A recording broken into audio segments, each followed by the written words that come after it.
Hello, ladies and gentlemen, and welcome to the 2019 Mortal Kombat Pro competition at Combo Breaker. We have over 800 fighters that are joining us at this tournament.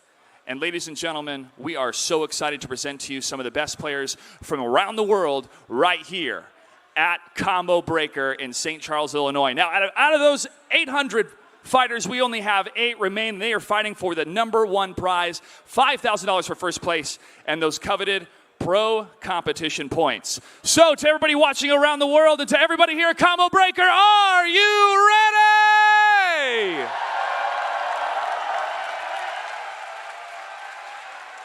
It has begun.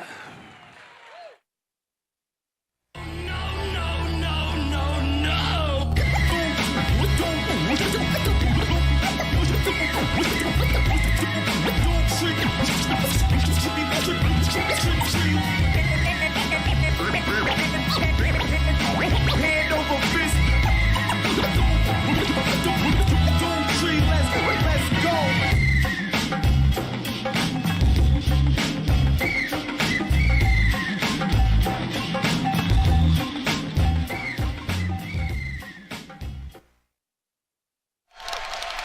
And welcome everyone to Combo Breaker 2019, the very first stop on the Mortal Kombat 11 Pro competition, bringing you the action. Mr. Aquaman here, my good buddy, Ultra David. Are you guys ready? That's what I like to hear. That's what I'm talking about. It's Mortal Kombat 11. As you said, it's the very first gigantic major event for Mortal Kombat 11. The game is out just a month.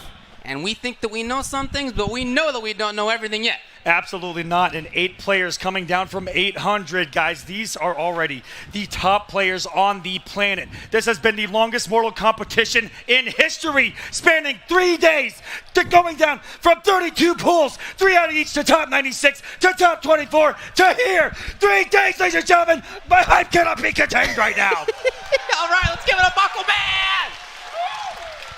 Let's check out who's playing the video game here. We're going to look at the bracket for you. We have 8. And starting out, we're going to have Scar versus a Foxy Grandpa. We'll have Tweety versus Sammy. Down in loser side, we'll have Dragon versus Big D. And Deoxys versus Sonic Fox. The biggest storylines coming into this top 8. Look at the losers round 1. You've got the 2 finalists of the Summit of Time in losers. Sonic Fox, Dragon, another big storyline. I don't know if anyone even here knows, Sonic Fox has never won Mortal Kombat at Combo Breaker. What? This is the one title that is eluding him, and he has to do it from the losers bracket up against 7 of the other best on this planet, David. That's exactly right. Yeah, he was sent to losers by Tweety, who remains in winner's side and has been looking good. Let's talk a little bit about Scar versus Foxy, who we're going to see first. Scar versus Foxy, ladies and gentlemen. Scar coming out as one of the premier Mortal Kombat players since Mortal Kombat 9 competition began. Going up against the Foxy Grandpa, no slouch himself. This is going to be a battle of the Titans. Scar, of course, representing Texas here in the United States. Coming in with Mama Blade, a Foxy Grandpa from across the water, David. That's exactly right. Let's check a video out here.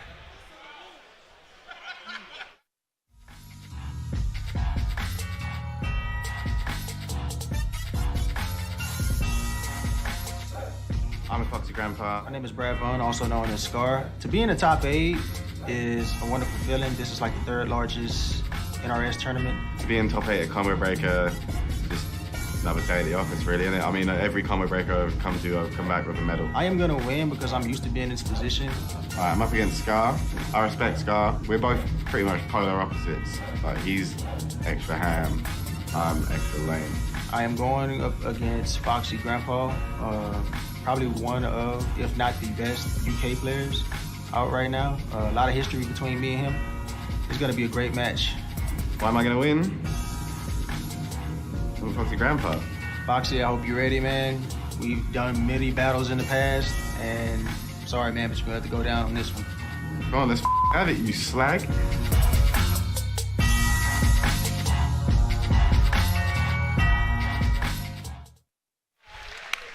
We are already heating it up here.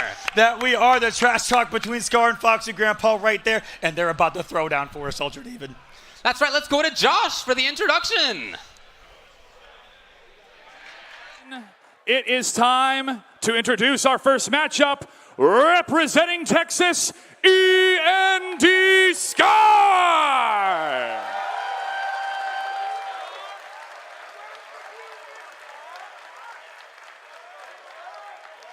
And his opponent, fighting from the UK, PXP of Foxy Grandpa.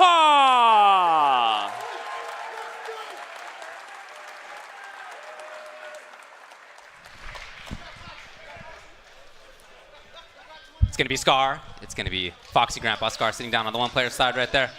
Now, we've seen him play Sonya. We've seen him play Scorpion. We've seen Foxy basically playing Cassie. What are you looking for here? Yeah, pretty much the entire way through. This is, a trick we might see out of a Foxy Grandpa's tool set here is Kung Lao. Not too sure if he's going to break it out in this tense of a situation in the winner's side top 8. Scar, of course, poised. This man has been here before. You heard the smack talk in the video. He's going to be confident coming in here with Mama Blade, and it looks like one of the favorites coming in the winner's side of this without Fox, without Dragon, which is who was in the way at the Summit of Time. This early MK11 competitive scene, we don't know who has been, who's going to be the Apex players coming into a brand new game, brand new system, coming over from Injustice 2. And guess what we have here in top 8? 8 familiar faces. Imagine that, Ultra David. So Scar got 5th at Summit. He was the only player to beat Sonic Fox. He was. This is one of the only 2 individuals on the planet to beat Sonic Fox in a competitive setting. The other one happens to be on the winner's side, the other side of winners in this top 8 in Tweety here at Combo Breaker. For Foxy, it wasn't what he wanted at Summit. He got 13th. It was disappointing, but here, of course, he's already making up for that. Already minimum 5th, considering he's starting on winner's side here. So Scar beat Mustard, Biohazard, Waz, among other players.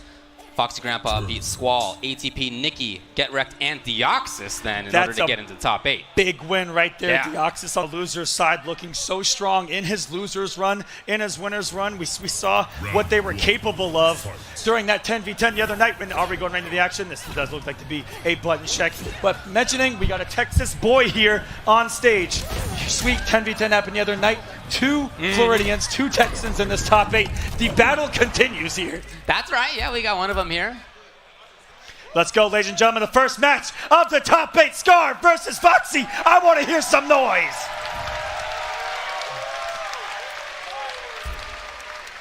I talked with Foxy, and he was pretty confident he would be playing against Sonya here rather than Scorpion. He basically felt if it was Scorpion, he was going to run away with this thing, and it's going to be Sonya. This is a matchup that both of these guys are familiar with. They were both at the Summit of Time. They both had multiple days of training with each other and others who used very similar characters. And this is going to come down to whoever executes the best. And, in this matchup, it's going to be a lot of, I think, Scar going to Foxy here. I think so. Jackie says as kids, you were scared of me. You'd randomly attack us with arm bars. And you learned to always be ready.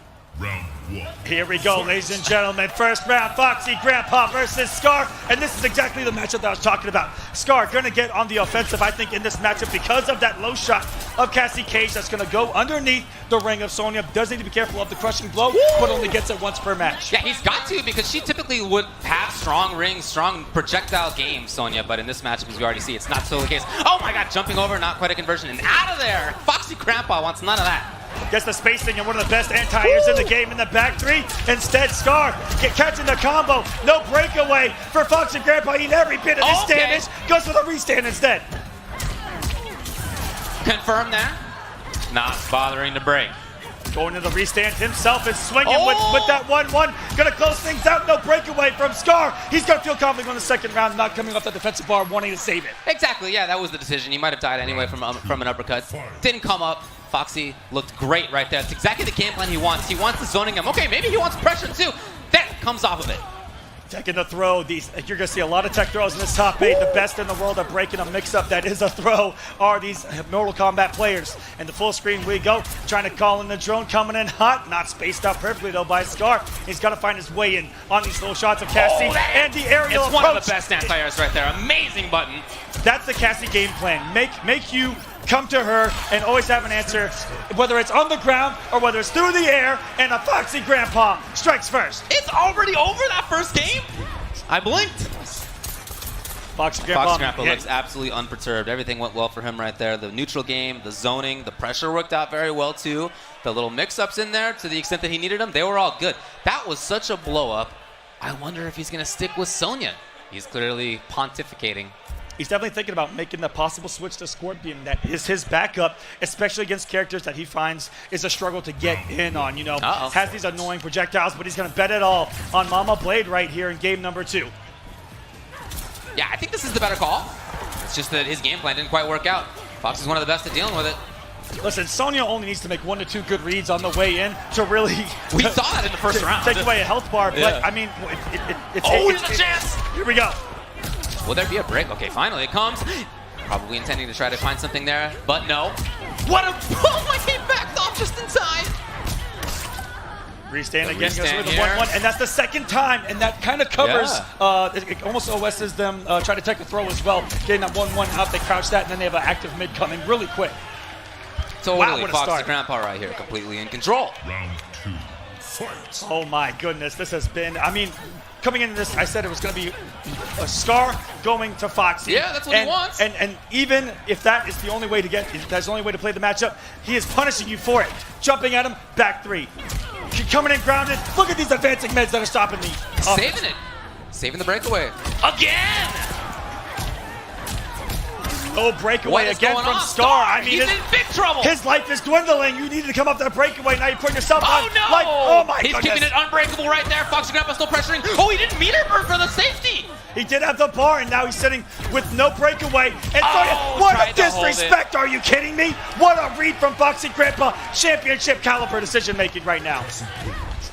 Here from the UK and looking so strong to start out the top 8, threatening to make his way into winners finals just like that. What is Scar going to do? It doesn't look like Sonya is quite going to cut it.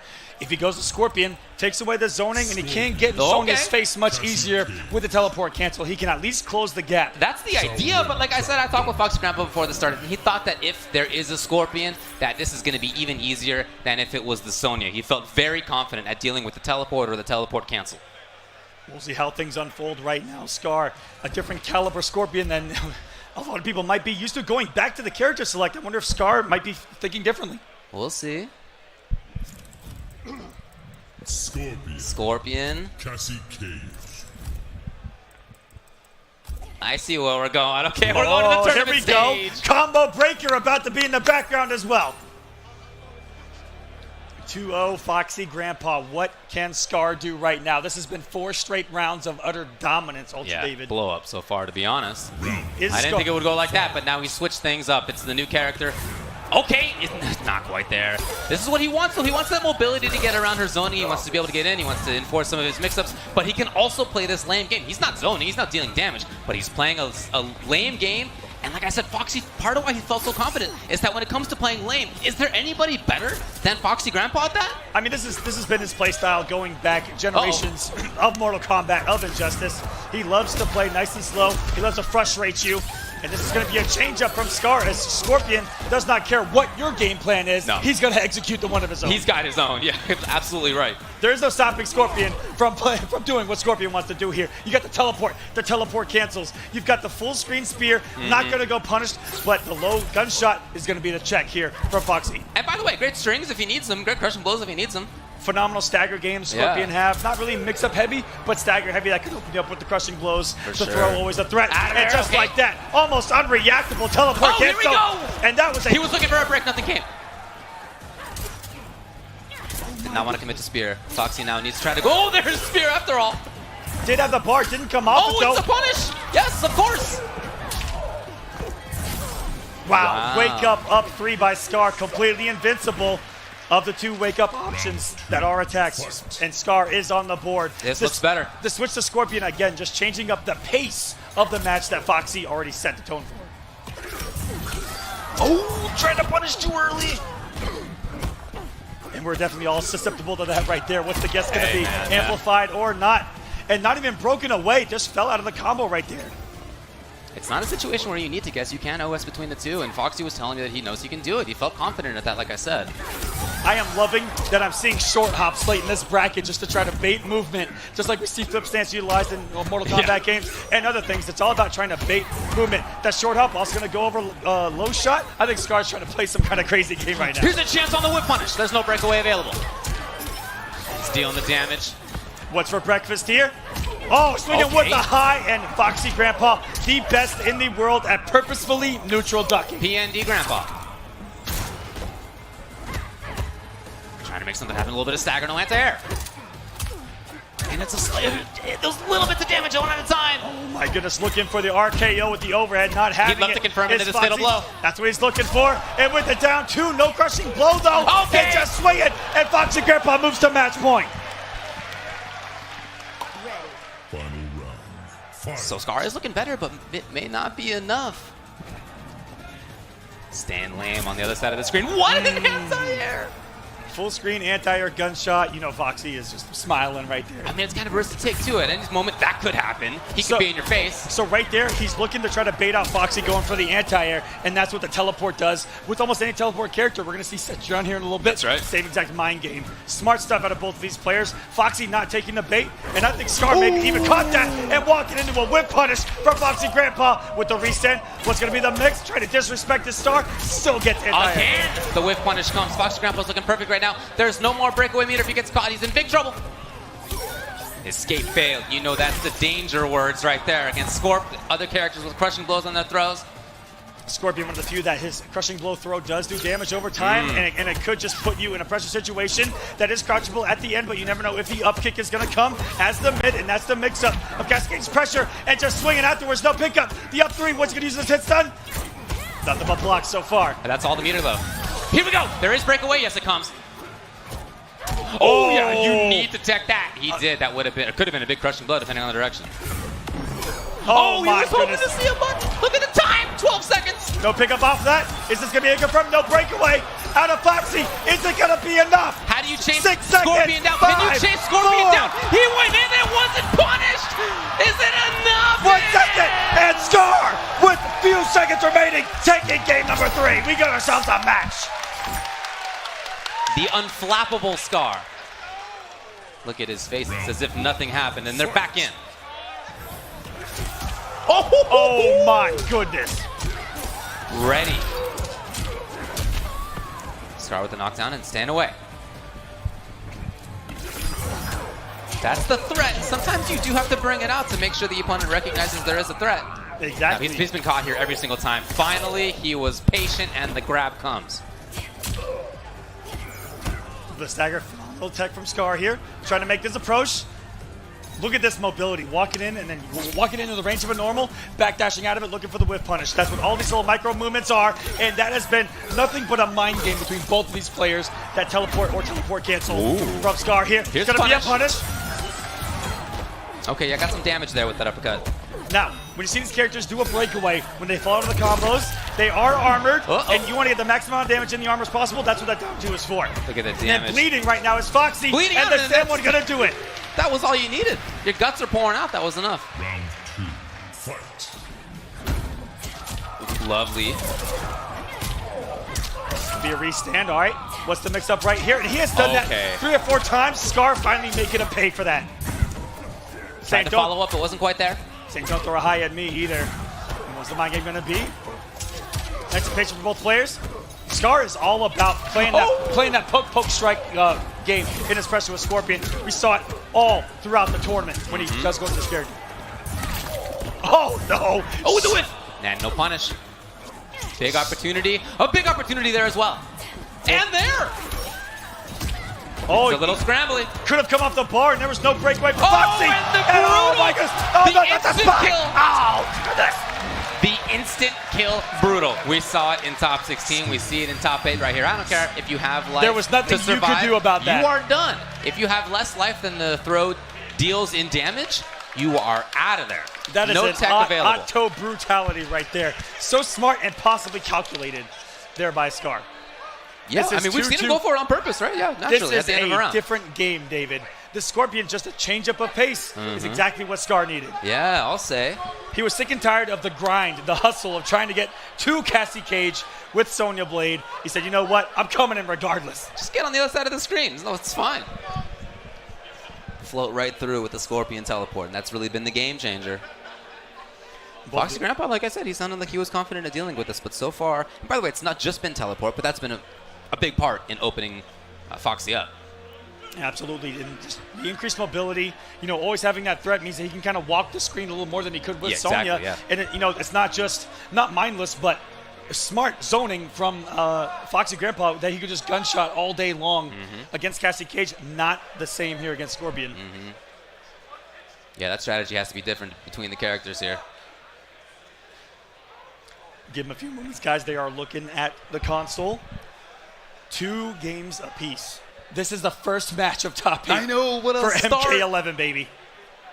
Yeah, it's already been good. I've already loved to see the comeback. The difference in decisions that we've seen out of Scar has already looked great. And you can see Foxy's face up there. He needs to figure something out. You know, it's not a runaway. It's not a runaway for sure by Scar, but he does need a little bit more, something else to make happen here. Dealing with the teleports has not been as easy as you had hoped for. Dealing with the throw game from Scorpion, the pestering from Scorpion has not been as easy as you might have thought. Yeah, absolutely. Once he's gotten in your face, Scar looks so comfortable in the pressure of Scorpion that I don't really see out of other Scorpion players. He kind of has his own unique play style of pressure, a lot of mix-up between either, and it's kind of crazy. You know, he'll do down 3, Yeah. stand 1, down 3, down 3, throw. It's not wild stuff. Down 3, throw. He's not going crazy. Down 3, stand 1. And he mixes it up so well in that Scorpion pressure. And it looks like Foxy just hasn't made the adjustment and is not ready to be dealing with something that's in his face rather than having the space to play with. Well, I think that's what's been the key for Scar here. That sounds being right to in me. his face. We're following the action live right now, but of course you can follow the action anytime if you follow at NRS Esports on Twitter. That's a great hub to find out exactly what's going on with the competitive Mortal Kombat scene, whether there's a tournament going on or anything else. Follow them. Absolutely. Throughout the entire year, the pro competition is going an awful long time. A lot of events. Check them out. They've done an amazing job of covering Combo Breaker here with highlights from the crowd, from the players, from the commentators, from everyone. They have been covering everything, and they're going to give them a massive shout-outs, the guys over there at NRS Esports, for showcasing what this entire scene is all about. Exactly right. Yeah, shout-outs to them. Thanks a lot for joining us again. This is the first match of Combo Breaker 2019 Top 8 for Mortal Kombat 11. Now, we've seen the switch from Sonya to Scorpion. You mentioned it's not just Cassie for Foxy Grandpa. Does he have the cojones to make the possible switch to Kung Lao? Speaking of the Mortal Kombat community, the entire FGC, look at these guys behind us. You guys having a great time out there?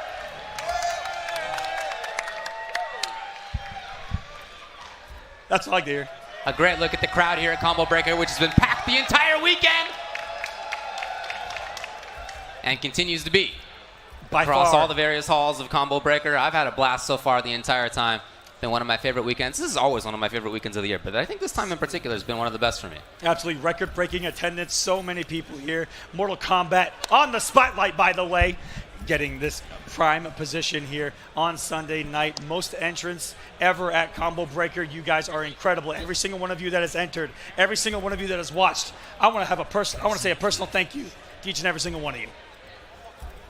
Sounds like they're back into character select, checking the buttons there on stage, on the select screen rather. So I heard Scorpion and I heard Cassie Cage. There may not be a switch here after all. As you said, I mean, I wouldn't expect to see the Kung Lao here. It's obviously one of his favorite characters. And he thinks that the character's underrated as well. But, you know, Cassie's doing a lot of work here, even in a couple losses. Yeah, absolutely. When you only have one game left. Okay, that's right. It's not just a tournament stage, folks. Give it up. We are not just watching here at Combo Breaker 2019. We are playing on Combo Breaker stage. Let's go. First blood going to Scar here with the teleport. The throw is just a raw spear. Get over here. What a start from Scar. That rest did not seem to put him off his game at all. He's right back to doing what he wants to do. Foxy trying to chase, but what does it mean to chase a Scorpion to the corner? He can reverse the position just like that, and you saw how many times he teleported, canceled into a down 3, this time actually going for the full strength, looking to catch Foxy pressing buttons. Okay, that wasn't a lot of damage, but I'm impressed at the keep up. I like it. Wow, wake up throw. Scar recognizing the whiff of the entire string. In recovery was Cassie there. Back to full screen we go. And this is a full screen footsie game that we got. Teleport, no teleport, gunshot, spear. What's it gonna be? That little gnat just fluttering on the left side of the stage right there. At any time he can be back in your face. There he is. Oh, and no punish. Oh my goodness. And Foxy Grandpa, one of the best at punishing those. It'll be a raw fatal blow. Is it gonna be enough? You better be looking for those shields. Yep, I'm seeing the shields and I'm seeing the skulls. They're both there. The battle. It's 20 health enough. remaining. Ooh, he was just patient. Didn't want to take any risks at all. He's away. Oh my goodness. And that was Are a counter you kidding hit. me? That was a counter hit. He tried to punish too early.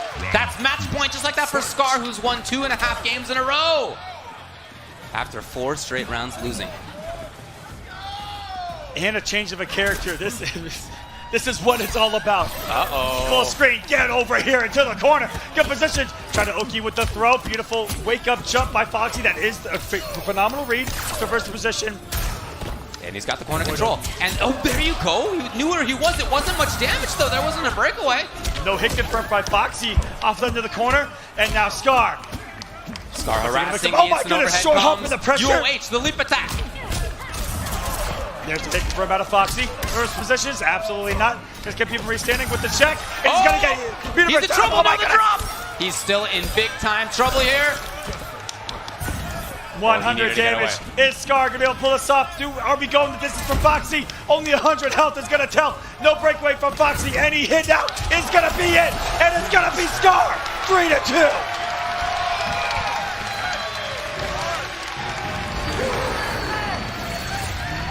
Scar diving through Cassie right there. As soon as he went to Scorpion, the entire matchup changed. It was 2-0. In fact, it was 4 straight rounds for Foxy Grandpa. And then after that, everything was Scar.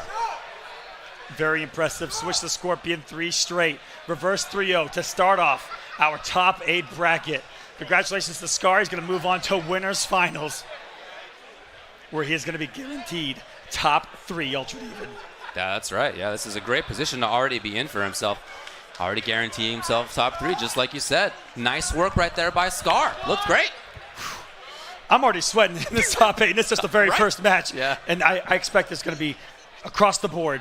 Close matches, all of these players. Looking on the winner's side, coming up next, we're going to have Sammy going up against Tweety. Both noble boys. It's going to be a team kill. But at the end of the day, when you sit down, that is your opponent. Yeah. They played a lot of times. Tweety coming off the win over Fox. Sammy coming off just phenomenal performance, even at some of the time, all the way across the board. Let's go and take a look at a video. Sammy versus Tweety.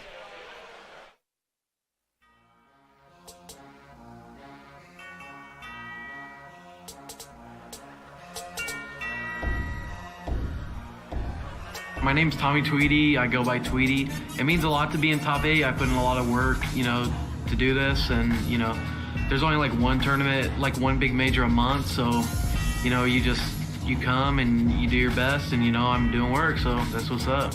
I'm Samij, and being in the top 8, it's amazing to me, I've always wanted to, try my best to do good, and, being top 8 with this many people is just incredible to me. I don't know if I'm gonna win. I'm just gonna do my best, go into every match confident and see what happens. My strategy is gonna be to try to pressure him as much as possible, maybe, throw a few projectiles and just try to play my game as much as possible. I don't know. I mean, I've practiced most of the matchups in the game. I got like 3 characters, so I'm just gonna pick whatever character suits me best in each matchup. I'm going up against Tweety. He's a tough opponent. We've been playing all day, every day since we got to Combo Breaker, so it's gonna be a tough match. I'm going up against Samij. I play against him a lot, so he's probably gonna be my toughest opponent just because he knows my tendencies, but I know his too, so I feel like it could go either way. I think he gets a little impatient and he crumbles sometimes when I'm pressuring him or if I do, so I feel like I can take advantage of that. His weaknesses, I think, like, if you get a lead on him, he gets kind of tilted, so I'm gonna try to play smart and not let him do, like, anything maniac and hopefully tilt him. It would mean a lot to me because, I won only one tournament my whole time playing, and, winning another one would just feel amazing. It would mean a lot. I mean, I wouldn't have to go to, like, the international events probably. I'd probably have enough points to, like, just go to the US ones only, so that would mean a lot. And, it'd be a good chunk of money and stuff like that.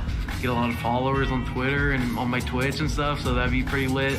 So, yeah, it means a lot. Samij, I don't really have any trash talk because, you know, that would be like weird since we're cool and you don't really talk trash. So good luck, bro. I'm going to try to smack you up. See you in the top 8. Hey, Tweety, I'm coming for you.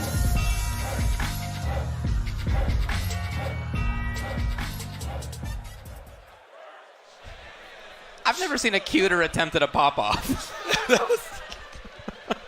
Listen, Sammy has a very hard time coming across as nothing but this gentle kid. Yeah. Bart He carries really the does cake shine. over and dumps it in the trash can. Well, Absolutely, but very respectable as Tweety there. Again, teammates, longtime friends, longtime training partners, and guess what? They're going to be competing for us right now. Joshua Gray, take it away with our 2 Titans that are going to be duking it out. Hailing from Indiana, Noble Tweety!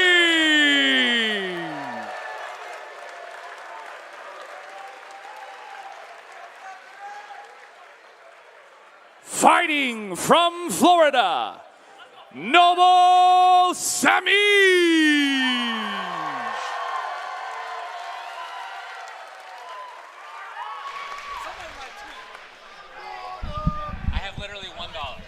Here we go, Sammy versus Tweety. I love that they were able to break down their own play styles and tendencies in those interviews.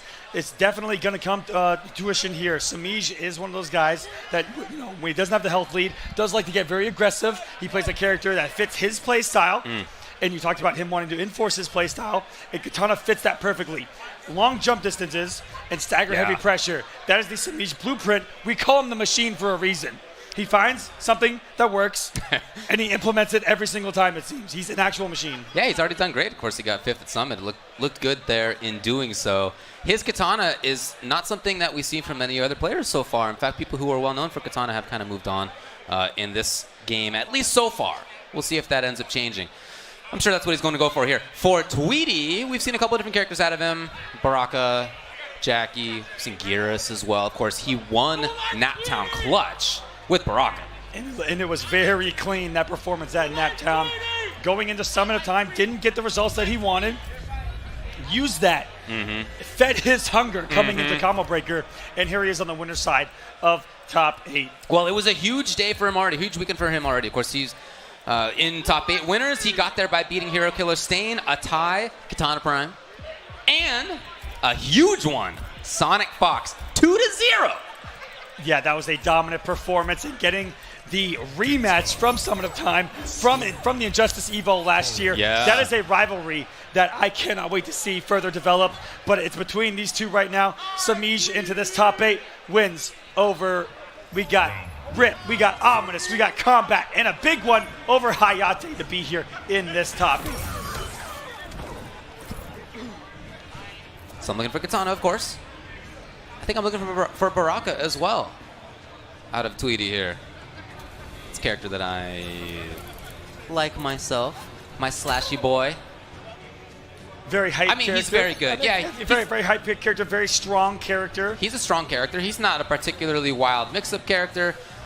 He's just solid, tons of damage, can pester you.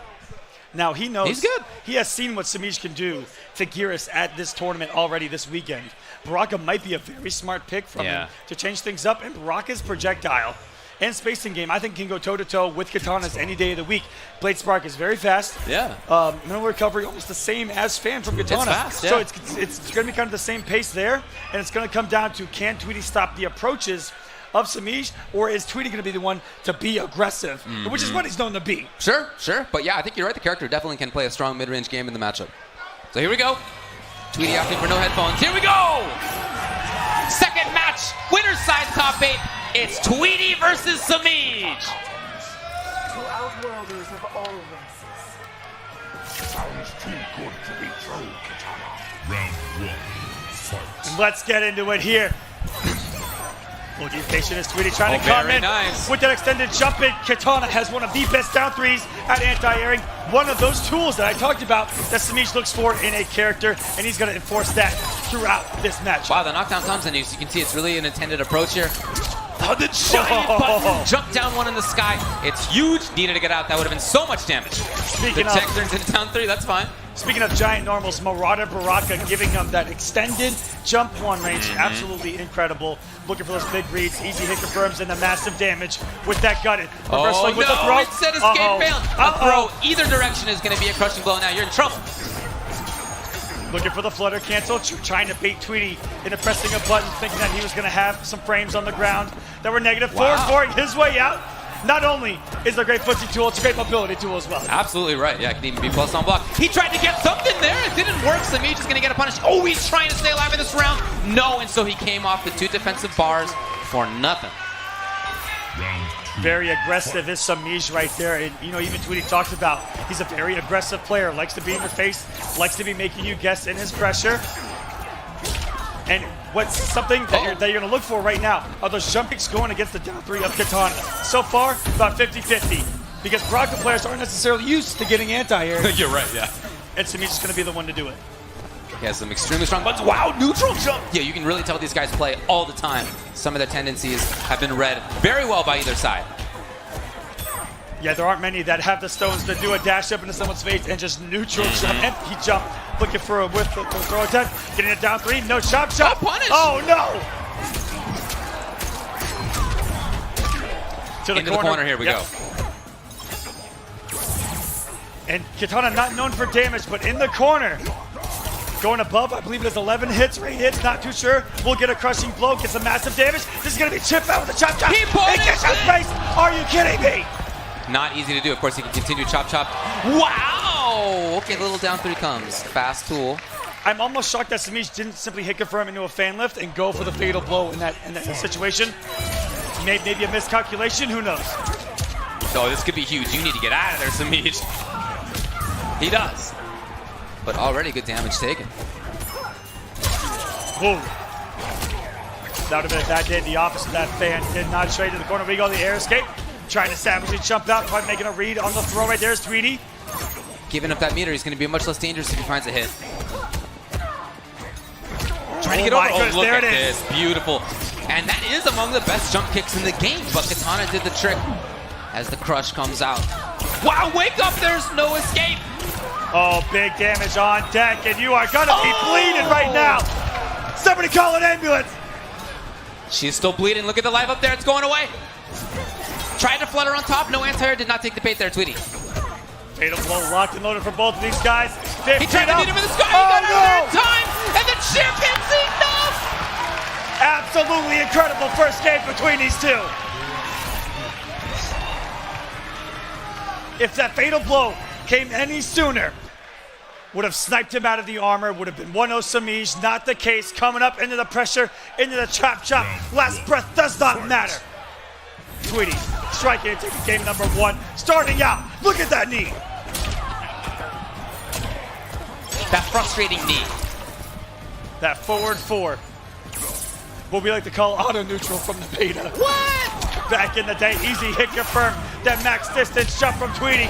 Baiting out the air escape, you're still gonna lose some damage. There's some small damage over time on you. The pressure is on. Oh, this is trouble. Big trouble here. And he can keep it on chop. There was a lot of damage left on that combo. We just didn't even need to see it. Round 2, fight. Tweety looking strong here and set the tone of this match. Aggression paying off. Samij, can he get something going here? These anti-airs are definitely going to help. Oh my goodness. If that doesn't tell you these two are training partners, I don't know what does. Yeah, exactly. Surprised to not see the breakaway. Instead, Tweety now is going to have a little bit more control. Slight life advantage. The anti-air comes underneath the jump down 1. Hard to do, but he got it. Again, he knows that timing. You can really see how often they played. Empty jump into pressure. And that's the mind game they've been playing on. Wake up, Savage. Wait a minute. Oh my goodness. That was after breakaway as well. So those 2 bars are out of here. And now Tweety with the life advantage, with the meter advantage. And he's in a great spot. Samij, what's he going to do? What's the call? No defensive bar. He can simply chip out. And the damage buff was there on the flag. Just some added flair for Tweety here. Going to 2-0. Oh, there's the DJT. There's the chop. Bringing the hype for us here is Tweety. 2-0. We saw someone in the same exact situation in game number 1. He's able to turn things around. That's true. It's not over. Although there's no character switch. It's just going to be Katana, but that doesn't mean that you can't still do it. Escaping just like that. Tweety did not want to see the rest of that one. I've had such joy watching these guys handle how their opponent wakes up, what the decisions that they make, whether they're going to pressure, whether they're going to make a read on the jump, read on a wake up. They haven't really woken up. It's either been buttons or jump, which is crazy to think about this high a level. Anti-air was there. No keep up. Threatened with the flood or nothing came. Oh, he didn't believe in it. He's had the false blocks, but not too sure if Katana has the range to actually get the punish on the up 2 or up 3. He gets the grab. It's very close now. There's no defensive bar to avoid a chip kill right here. And so, of course, Tweety goes in. It's match point. That was so smart by Tweety. Chop Chop is, if you guys know from home, multiple hits. If you have any defensive bar on anything that will chip you out, Last Breath will save you 1 bar of defensive meter, will save you from chip death 1 time. If you have 2 bars, it'll save you twice, but Chop Chop is gonna chop you to death, baby. Okay, escape fails. Gets the knockdown there on the second flan, the amplified version. Didn't expect the amplified version there. Yeah, it's rare that you see a Marauder Baraka come off both just like that. He's gonna be much less damaging if he finds the hit. No gutted amplified. Coming in from downtown, beating up the startup of the forward 4. Not easy to do. Very startup, off fast startup, about 14 frames right there. Wait a minute. Big crushing blow to Sammy. Back to full screen we go, but in striking range distance, once he walks in, right there, forward 4 range, back 2 range, jump kick range, gonna eat that royal behind the face. Sumitra still in trouble though. Still match point. Tweety is trying to slow it down a bit for himself here. Just controlling things. You were talking about Blade Spark. It really is one of the better projectiles in the game. You don't think of Brock as being a zoner per se, but he can handle the mid-range against a lot of the casts. It really does help Baraka against these heavy zoners just to set the tone and find his way in slowly but surely. And the amplified Blade Spark out-damaging most projectiles in this game on trades. Yeah. So it is very good for him. Oh my goodness. Commit. He was ready for the tech right there, but I like how Sammy just slowly trying to approach. He ends it early this time. That is the mix of Chop Chop, which is, in this community, known to be one of the most unpunishable things in existence. Pretty annoying. Has gotten punished a couple of times so far from Sammy, but not a big punished character. It's Katana going to take a bite of that arm. Back to full screen we go, and there's the trade of the amplified Blade Spark. So much more damage than that fan. The juggle comes! Even that at this point is a big deal. Okay, he didn't press the second button there. Got her! Chip is a big deal. Look at the patience there by Tweety. Okay, this throw. He needs to get back in. Oh, he's not gonna get it. It's the boot to the face. The heel comes for the heel up on the stage. Tweety takes it and moves into winners finals, where he will face Scar coming in later this evening in this top 8. Congratulations to Tweety. That was a dominant performance.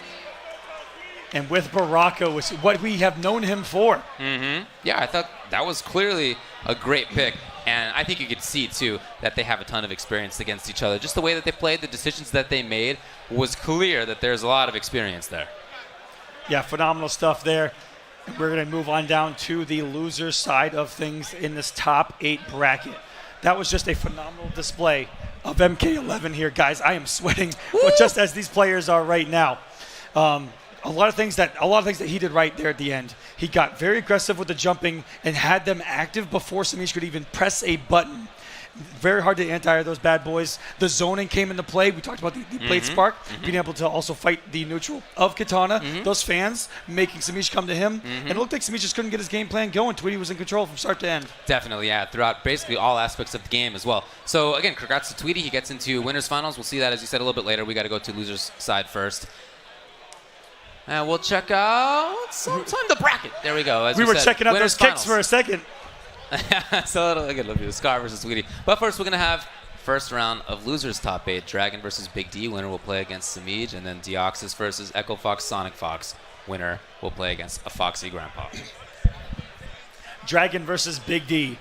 This is going to be a Cetrion mirror, perhaps. Perhaps not. We do know that Big D does have a couple of other characters, and one that has already eliminated Dragon. Sorry, on the winner side of the bracket. He does have a pocket Jade. Right. Is he going to break it out, or is he going to try to go toe-to-toe with the Elder Goddess Cetron with Dragon? I don't know, but we're going to find out. Dragon not really known for another character. Let's go and take a look at some of the trash talk that they probably said to each other in those interviews.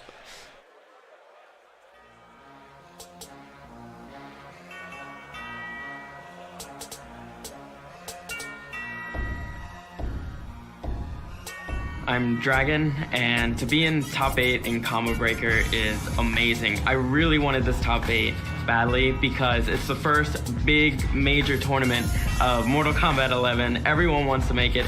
Literally everyone was here, and it's just an amazing feeling to see hard work pay off and make top 8. I am Big D, 27 years old from Florida, and the top 8 that was not supposed to happen. Like, I just wasn't ready for it. Like, I had an expectation of going in the top 32, and then it just kind of like snowballed from there, and then I beat Wasminator, and I don't remember what happened. Apparently I knocked a chair, so that was interesting.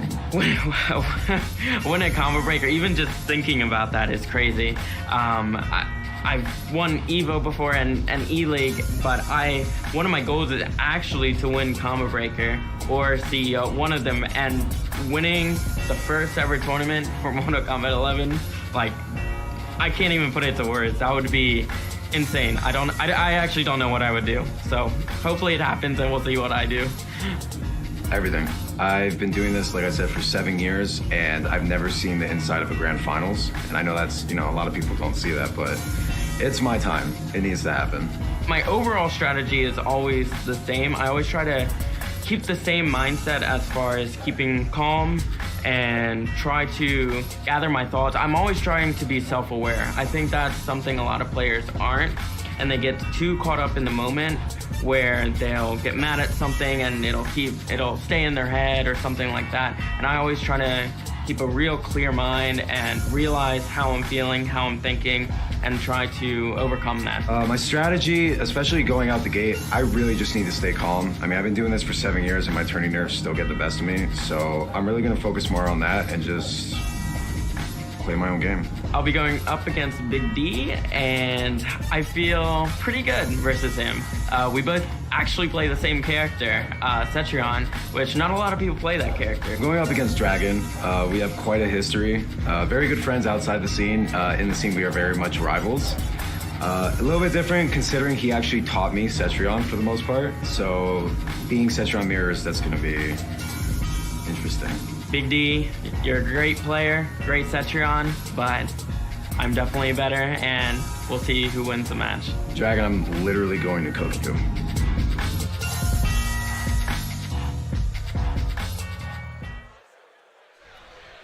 All right, we've learned a little bit more about the players. Let's go to Josh for the intros. Ladies and gentlemen, representing Delaware, Dragon!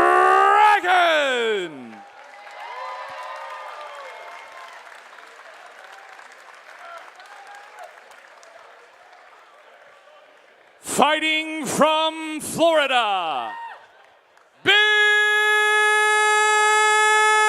D!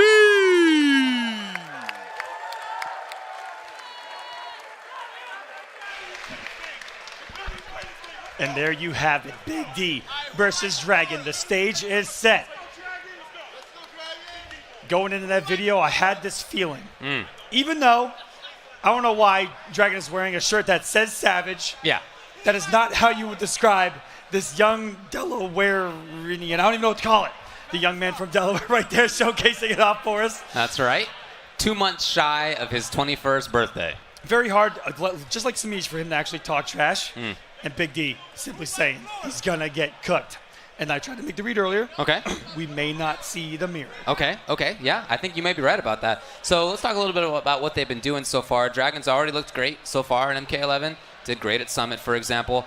And this weekend, he lost to Waz, but otherwise, he had a great path through players including Nivik, Burrito Voorhees, DJT, Combat, and Gurr. That's a big list of top killers in MK11 already. For sure. And of course, you got Big D, who ran the Jade Gauntlet with Cetron to get here, even beating Waz, who defeated Dragon Cetron on the winner's side.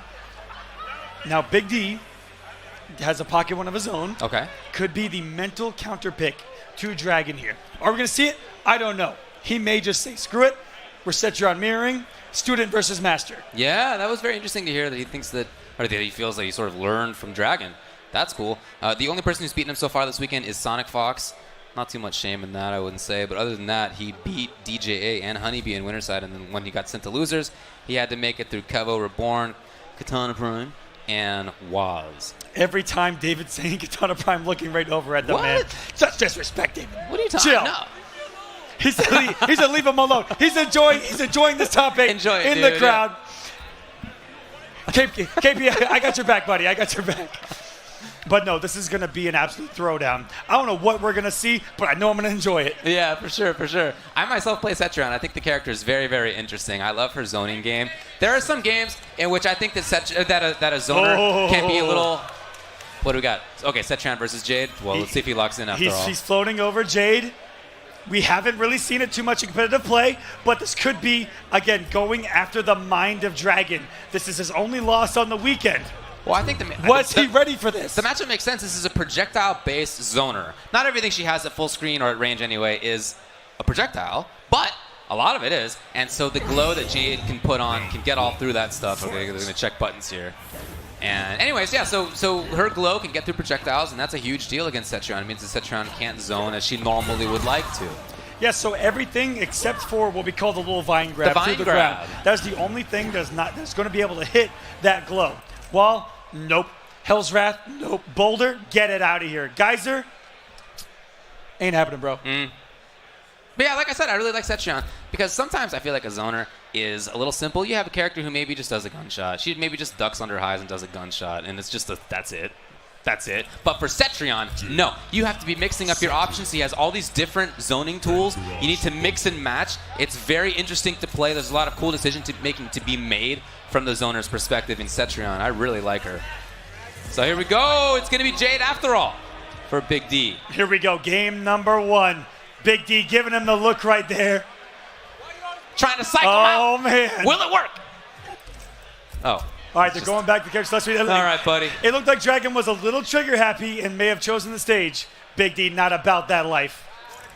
He said, You didn't say the magic word. And there we go.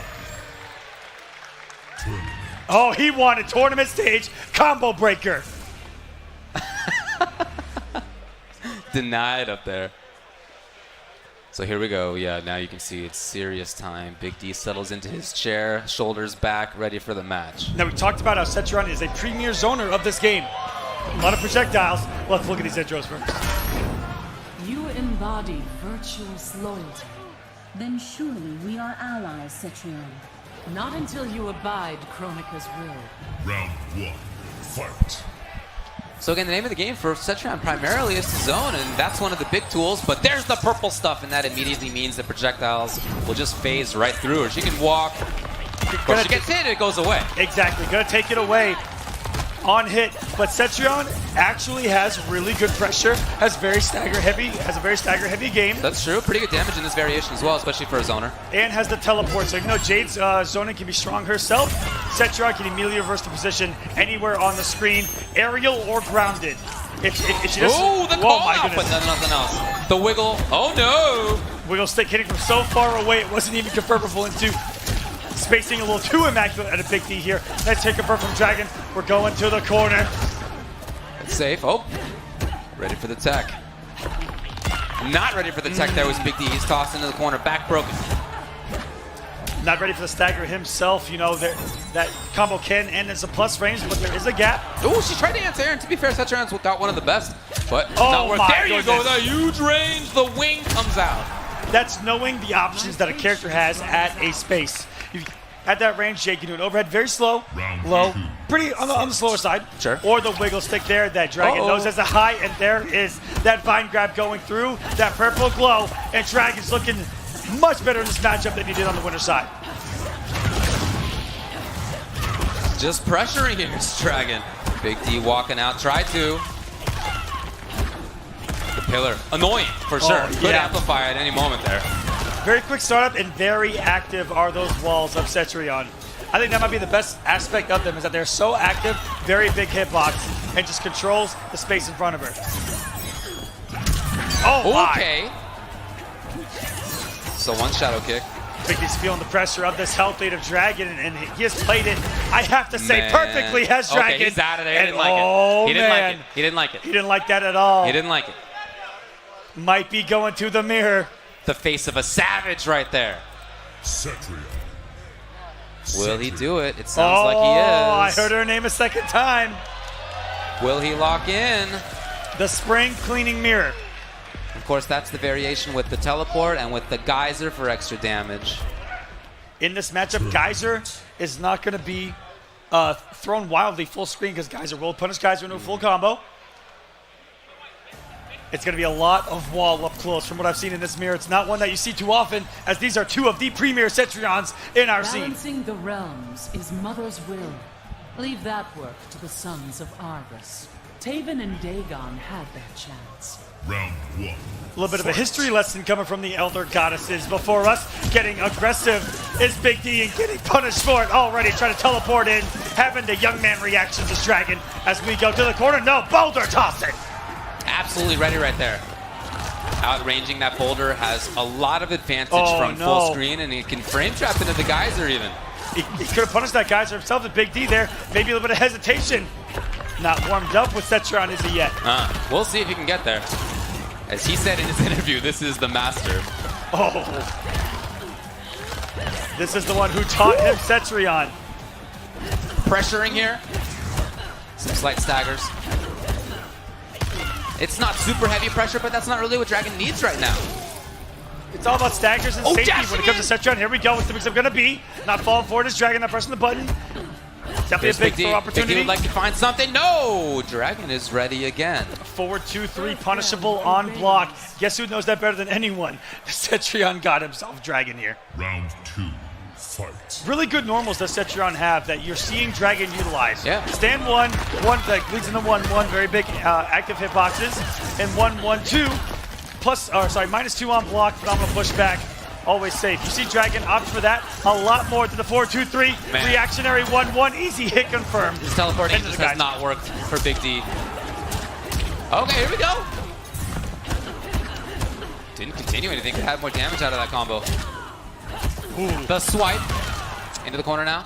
Okay, Big D. First minor health lead. Counter wow. Big D was trying to move back in. Dragon's out of the corner. How many times have we seen Dragon just reversal or swing with a 1-1 and gets rewarded for it? He's so good at hit confirming that 1-1. I don't know how he does it. No, it's amazing, yeah. Ready there. Young man's game, David. Okay. Great pickup by Big D. Will he try to pressure more? He was looking for the jump as that boulder sails through the sky. The threat of the crushing blow with it. No, he could have hit confirmed that. It could have been more. Absolutely. It's great stuff here. Okay, he's trying to go in. You can really see the difference in style here. Big D wants to get in there. Oh, not punishing it this time as Dragon, but gets the down one into the wall. Full screen we go. And away. Oh, look at the time! Clock is ticking. I just noticed it myself. It was 8 seconds on the clock. Dragon feeling the pressure, trying to get aggressive. Amplified Hell's Wrath there sitting for him. Covering all the territory on the way in, aside from that teleport that we saw Big D make the correct read on himself. And speaking of correct read, into one of the few crushing blows Cetrion has, at 2-1-2, sending you to the heavens.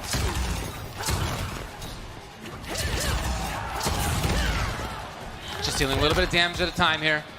Nice damage on the boulder again, advantage on that as well. Okay, yep, using the wall.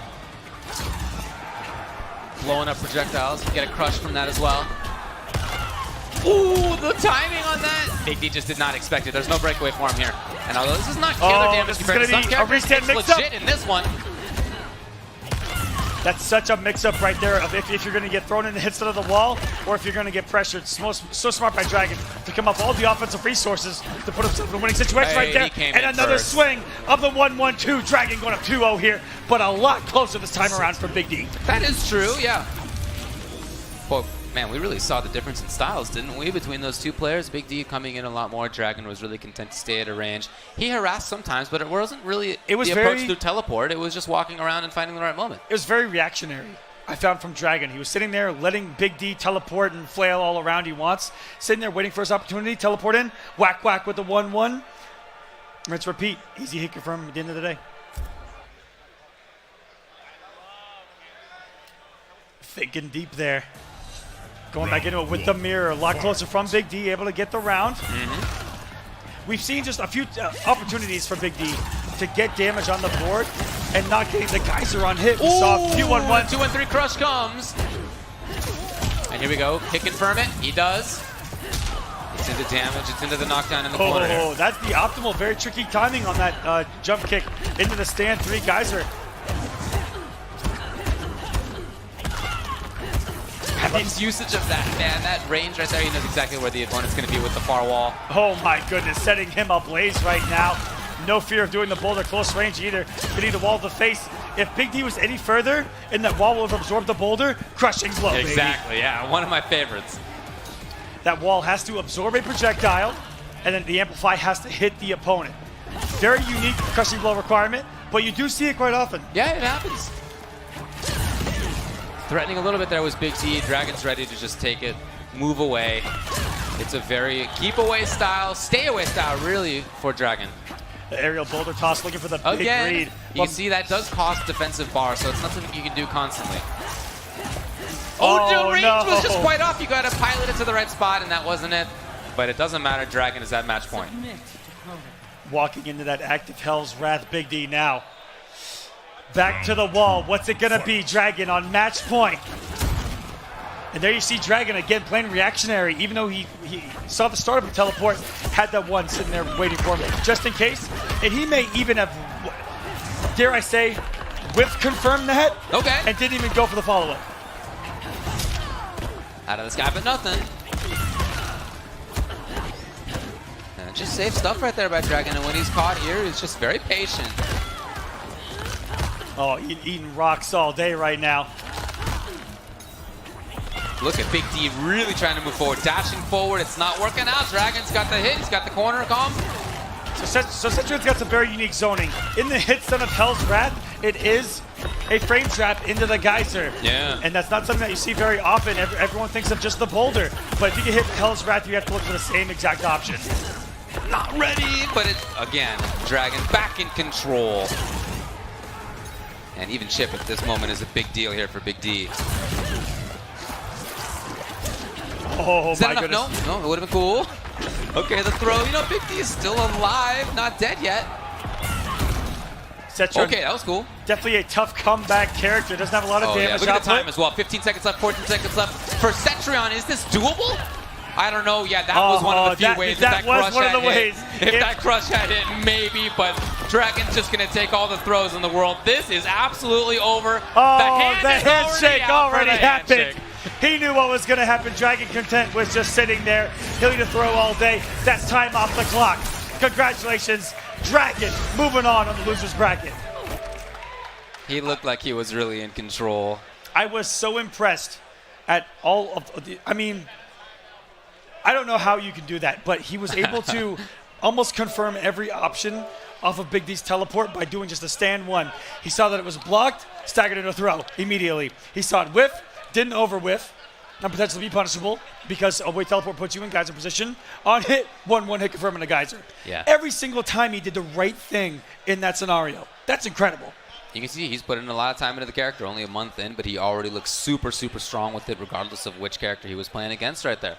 Yeah, absolutely. Congratulations moving along. Big D going out, but congratulations once again, top 8 at Combo Breaker out of over 800 players. That is no easy feat. Shouts to Big D so much. Let's take a look at this bracket. Moving along to face a longtime rival in Sammy in round number 2. But that's not what we're going to have first. We're going to go to the second losers round 1 match that will be between Deoxys and Sonic Fox. This is going to be a great one. Deoxys has proven to the world how good of a player he is here at Combo Breaker. And I mean, in the bracket, in the exhibition that you saw, for sure, I'm talking ludicrous levels of Mortal Kombat 11 gameplay. This man is flawless blocking, normals. One of my favorite things to watch. Flawless blocking, reversal down ones into full combo conversions. It's absolutely, It's amazing. It's amazing. Now let's go in and watch the players try to talk trash to each other.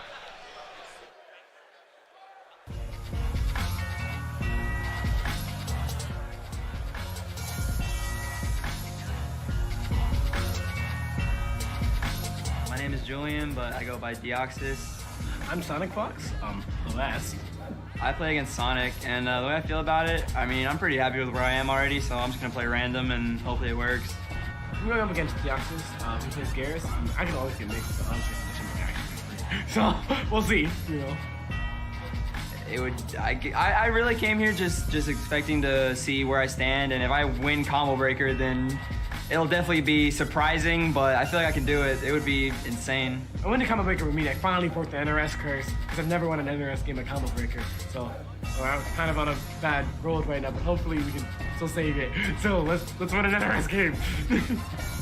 The reason why I'm going to win is because of my work ethic. I think the way I lab and train is better than most people, and I lab efficiently. So the situations that a lot of people didn't know of, I have a lot of counterplay too. Why am I gonna win? Because I play Garrus. Sonic, you're really good, but I'm gonna have to beat you in this tournament. I'm going to beat you in this tournament for sure, 100%. All right, Deoxys, there's a lot of things I tolerate in life. Whiffing is not one of them. You do that and think about your entire life, Mark. Also, don't try that flawless block away. That shit as fuck. I'll beat your ass and try to be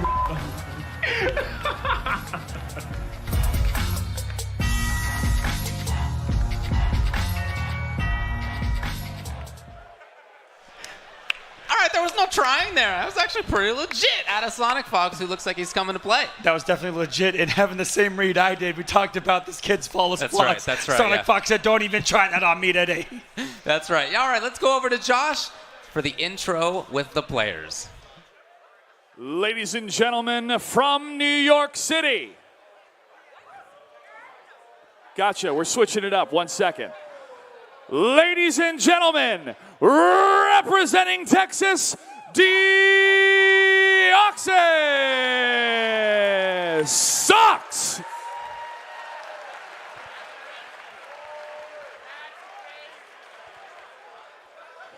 From New York City, Echo Fox, Sonic Fox!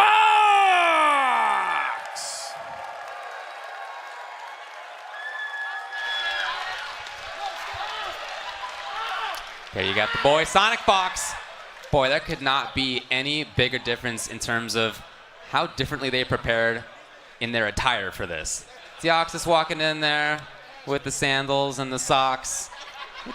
He's got a shirt on that just happened to be on the top of his drawer. Got some shorts on, looking comfy.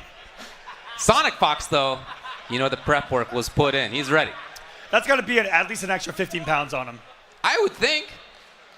So now, they were talking about Garrus and the flawless blocking. Very cool to see that Deoxys is using flawless blocking and flawless blocking OS. Fox moved the in head. a way that can be cool. Fox moved the head. No, I tried right there. There we go. It's all good. It's all good. No, I think that's really cool. I'm interested to see what Sonic Fox is going to do to try to blow up flawless blocking OS. That is something that we saw Deoxys bring out a lot in that team tournament yesterday and in the singles bracket as well. Yeah, and just again, almost flawless execution. No wordplay right there. On his use of the mechanics that the game gives him. Flawless blocking is a block within 3 frames. I believe it's 3 frames, Paulo. Is it 3? 3 frames. He's right there. Thank you so much. That's so convenient. 3 frames of blocking a normal or special move in this game. Yep, whatever. Wait. So just whatever. It's not that easy, David. And then executing an up 2 or an up 3 after blocking in that 3-frame window. Yeah, right. It is pretty tight. And but he it's super has strong made it for look Garrus. easy. Garrus' up 2 is one of the fastest in the game. It's very, 6 very frames. fast. And that means that you can punish things that you otherwise can't. Just briefly, Deoxys won Texas Showdown already. He's already looking good this year. Sonic Fox, as we said before, this is remarkable. I almost can't believe it. He's never won Mortal Kombat at Combo Breaker. Never.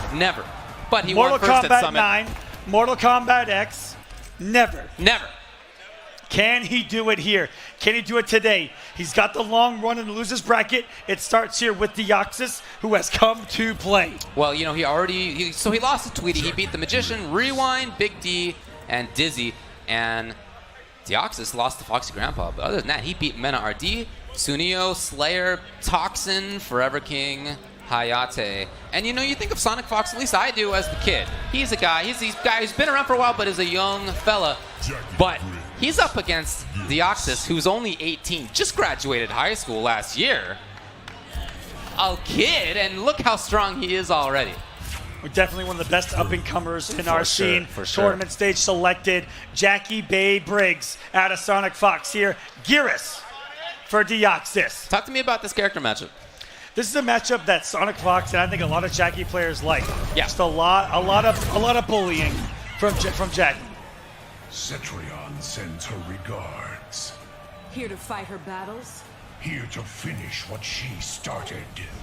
Oh, that being said, Gearus does have a lot of things that you want against Jackie. Having a 6-frame down one. What else could it be at the start other than forward two, one of the best advancing buttons in the game? Time judge! Are we going to get some throw loops? No, we're going into some 1-1 pressure. That is something Deoxys is known for. Every Gearus touch leaves you right next to Gearus on lockdown. He can keep throwing you. He can keep pressuring you with mix-ups. That's the Gearus way, and that's what Deoxys loves to do. Thrown back. Trying to pressure into the corner. Two throws just like that here from Sonic Fox. She, of course, has fantastic stagger pressure. She's very, very good with her buttons, so maybe he's trying to enforce the grabs early. Breakaway. Oh, no, this could be a lot of damage dealt here. It's going to be enough. No, big drop by Sonic Fox there. A little bit of breathing room from Deoxys, and this is one of the biggest damage dealing characters in the game. Reverse tucking the throw. Only character in the game who can do that. Only variation in canceling into the dash punch is the high that can be crouched, but safe on block. Now, that dash punch, I believe, takes away the sand trap from half screen further, but not full screen here. Judo chop! And now because of that, he's in close. As you said, basically every time he gets a knockdown or a grab or whatever, he's right next to you again. Here we go. It's the confirmation. Deoxys is going to, of course, have to contend with breakaway. Oh, here we go. Another one. What's it going to be for breakfast here? Keeping it spaced out. Keeping it safe as well. Yeah, trying to change things up on Fox here. His turn. Excellent patience. Walking forward first. I like it right there. Oh my goodness! I thought you said you were going to deal with flawless block. What's going on, Sonic Fox? It just cost you the round right there. Judo chop!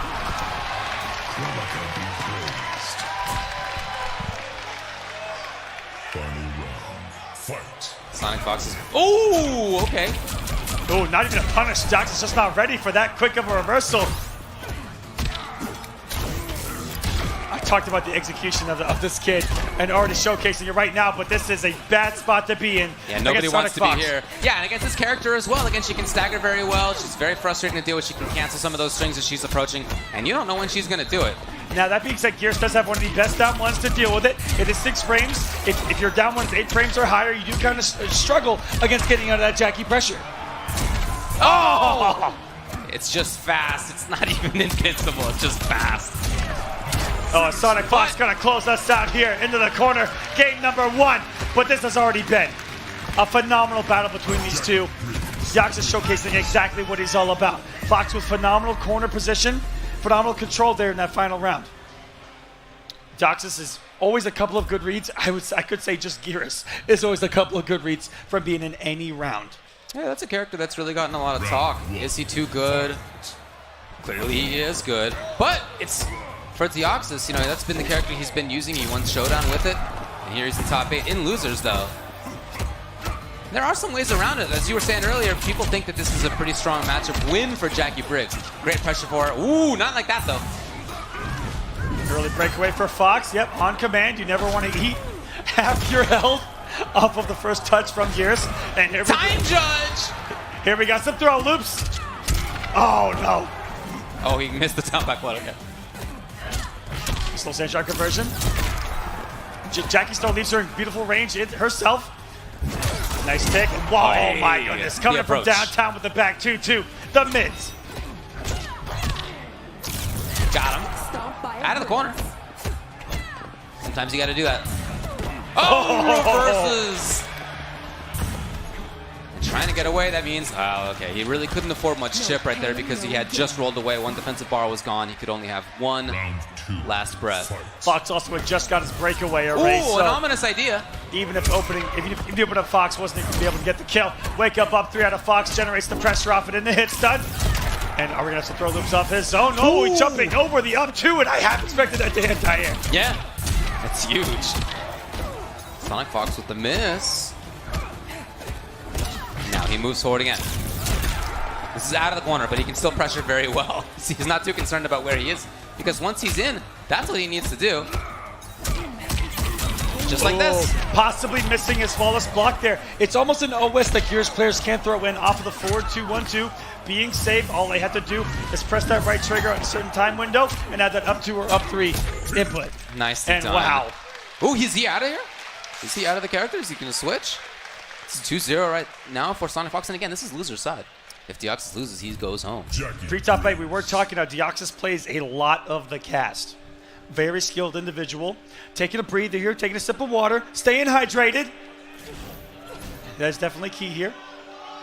And what's the pick going to be? That's right, drink that water, folks. I don't mind if I do.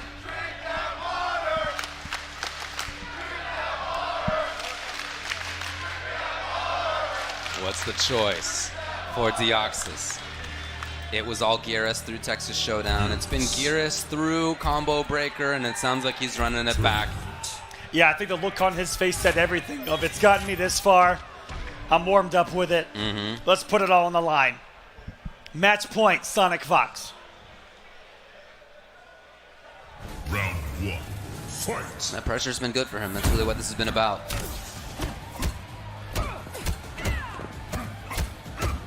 Keeping it safe for himself there. Ooh. Escape failed, and now it's pressure time for Sonic Fox. Anytime you see that is an added fear level in this game for most characters. Here we go. We're going coast to coast. But still no kinks here. Combo breaker. We're in the corner. Stagger pressure coming out of Sonic Fox. Trying to reversal out. Never punishable, though, it seems, is Jackie Bay. Off the defensive bar, jumped himself to the corner. 9-frame mid. Trying to press a button. Not today. Wow, this is all Sonic Fox. And it's not enough, but it's towards the corner, and that's fine for him right now. Okay, what an anti. And then the keep up before it, too.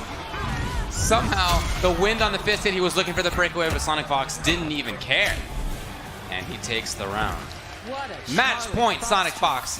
Threatening to 3-0 against Deoxys, who I felt was one of the strongest looking players all weekend despite being in loser's side. Oh. Reverses it again. Now you can tech that, but we haven't seen it yet. 3 for 3 on that throw tech is Sonic Fox. Not looking out for it is Deoxys. Got to be ready for it against Shaggy at all times. There's a nice little judo chop. What's for breakfast? They got the up 3. What? Okay, there we go. Tech. There's the adjustments. Waking up with buttons. Oh! Finally, a crushing blow. How have we seen Geras for 3 games and that's the first crushing blow? Phenomenal defense out of Sonic Fox. Breaking the back once again. Look at the damage done just from that 34%. Oh, not there. He just was pixels off. This is a dash down 2. End of the round. Deoxys is on the board. Has a round. Can he ride this wave of momentum here? Phenomenal down 2. Oh my goodness, definitely trying to get either down 1 out there to try to pick that down 2. Gonna get punished for it. Now no defensive meter. Sonic Fox is gonna be on the hunt here. Yeah, he's already into the corner. Tried it down 2 looked like, but that just got counter hit. And finally the crush comes on the clinch.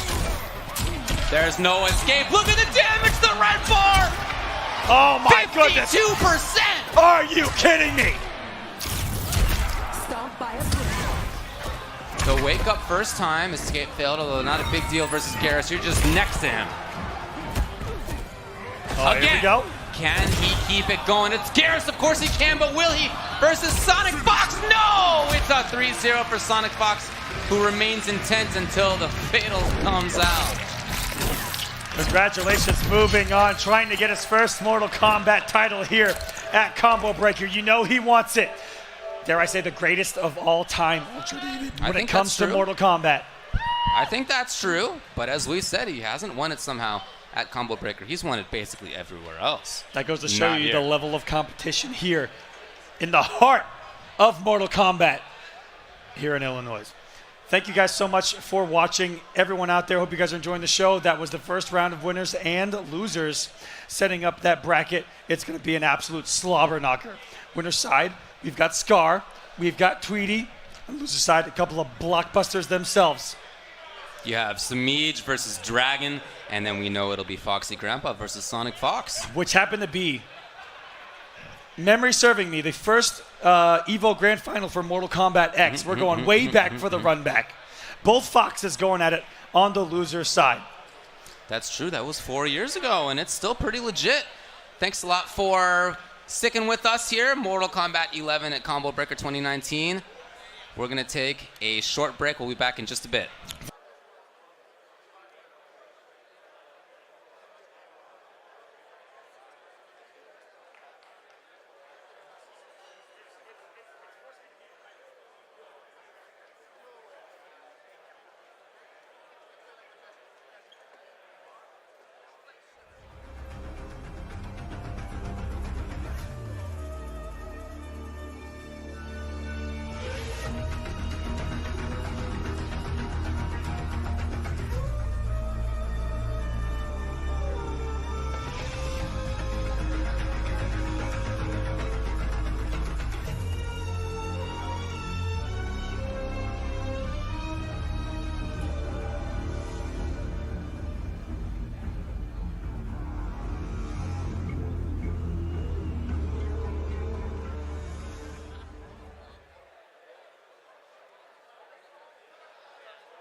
So my trip began in the UK.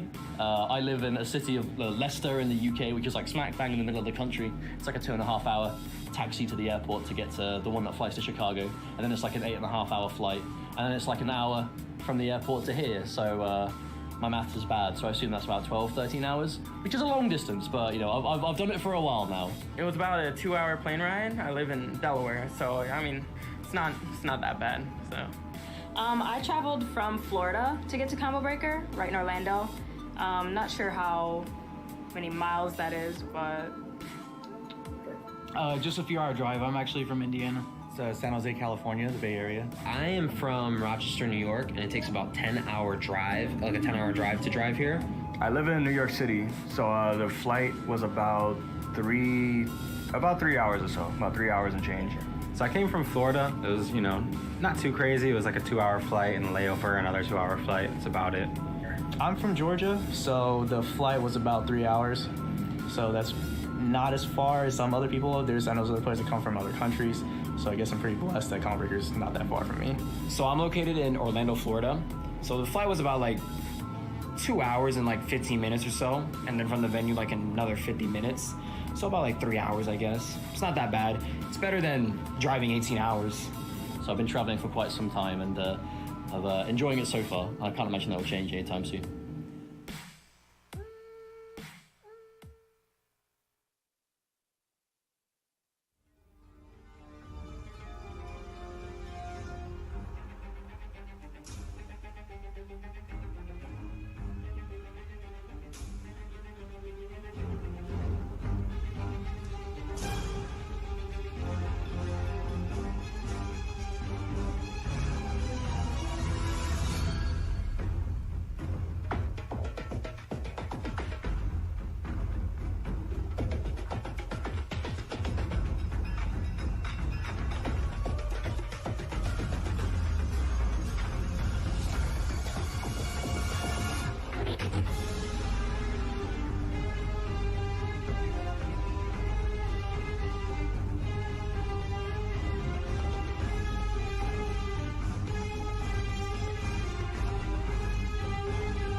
Welcome back, everybody. We got more matches in store. We're now continuing through loser's side here at Combo Breaker 2019 Top 8 for Mortal Kombat 11. That we are making their way to the stage is going to be Sammy versus Dragon. Longtime competitors, former teammates even. They know an awful lot about each other. It's going to be very, very similar to always on the winner's side. Sammy versus Tweety. A completely different matchup, though. It's one that we saw at Summit just a few weeks ago. That Dragon was able to take over Sammy, and Sammy, I believe, able to overtake Dragon as well. They played a lot of casuals. We'll see how it goes here in the bracket. You guys looking at it with us here. Winner's side, Scar versus Tweety. Loser side, Sammy versus Dragon. Foxy Grandpa versus Sonic Fox. That's on the loser side? Are you kidding me? Yeah, seriously, that's right. As you said, that was Grand Finals of Evolution not too long ago. 4 years ago. Although in the context of this game, that is quite a while. And both of these players, although you said they are longtime competitors, I mean, not that long. You know, in about that context in the last several years have they come up. And both, you know, first saw them playing online. They were looking great in some online competitions. When they began coming out, it was very quick between when they first began coming out and when they first started doing really well in offline tournaments. 100%. And the thing about it is that they came up around the same exact time. Yep. Almost achieving the same amount of things here in this scene. Sammy, so consistent. Yes. And Dragon does have, to his name, those big wins, though, and that's what has separated them. I'm talking about Evolution. Evolution. Pretty good one. Pretty good. E-League World Championships. Pretty good. Pretty good one right there as well. Set the way for a little bit. And coming back to the scene here at Combo Breaker, here at MK11, and it's glad to have him back. You can see he's well rested. Yeah, as you said, he took a little bit of time off throughout the end of Injustice 2, but when he came back, it was with a vengeance, and I don't think any of us expected anything else out of somebody as talented as he is. It's not just raw talent, it's that he spends a lot of time thinking about and playing the game. He's really puts in a lot of study time, and that shows. It's going to be an interesting matchup, one that is very rare. Cetrion versus Katana, and we're getting into it. Look for a lot of really big reads from Sammy, utilizing unique mobility at a Katana with her butt slam, going full screen. He tries to instant it overneath the Hell's Wrath, trying to close that gap, generate pressure that way. Big reads, big risks. We'll see if it pays off for Sammy on his approaches. Yeah. Otherwise, Dragon's going to play a really good keep-away game here. That's definitely Dragon's intention. He wants to keep the opponent out. He's got the tools to do it in this matchup. I definitely think this is one in which Cetrion can control the pace. She can control the space. She is a very strong character in this matchup, I feel. Didn't Kronika take your power? Her defeat freed it from the hourglass. Does it also restore your virtue? Oh, got him. Katana bringing it. Wow, what a start with the pillar. Again, that will neutralize projectiles just like that. So Dragon right to the zoning game. This is where he wants to be. The mobility game is there as well. Not easy to chase down. I mean, we already have seen that she's not easy to chase down. But what? We're seeing Sammy in just like that. Not a great mix-up character, but got a little bit of pressure up close. Very good answers for those jump-ins. Does Cetrion have as well? Stand one, gonna deal with that jump two all day. Jump kick, a little bit different story. Active frames and hitboxes, depending. Okay. And he looked for Sammy to get aggressive, and it was Sammy that sat back and said, "Stop whipping in front of my face." How about that Dragon to take the bait? And can he get a punish? It's not quite there. And it was for the punish string. That was his intention. Just didn't quite get the button in time. Back to the range where he wants to be. Ooh. Trying to thread the needle there a little too closely. And that boulder will go away if she gets touched. Phenomenal flawless block on the boulder as well, shaving off those frames on block. That one in the face, one back the frame, turns into a launcher on anti-air, by the way. And there you go. Tight execution there from the young man Dragon. Closing out with the optimal off of that Geyser combo. Round 2, fight. The range where Sammy needs to get in, the range where Dragon likes to be at the start of that round. Dragon might have to slow down a little bit on these boulders. They haven't really been effective against Sammy with the full screen. Those fans hitting up the startup. That's one way to deal with it. Big counter read there by Dragon. That might be conditioning this whole time. He let him get comfortable throwing those fans and burned them for it. The trade. Nobody got anything. Okay, nice little stagger right there. Can he keep it up? Beautiful into the lift. And so Dragon's out of there. Now caught in the corner though. Hoping to see a counter hit, nothing came. Sometimes it's not a bad day. The opposite swing with something that's safe on the block. Oh, here we go. Hit confirm into the fan lift. Jumped right over the wall. No breakaway. We're going to the corner. Next hit will kill for Samij. Can he tie us up here? Nice stagger into the amplified fan. Throws another one. 1 round apiece. It is not your day. He's really keeping this close. Final round.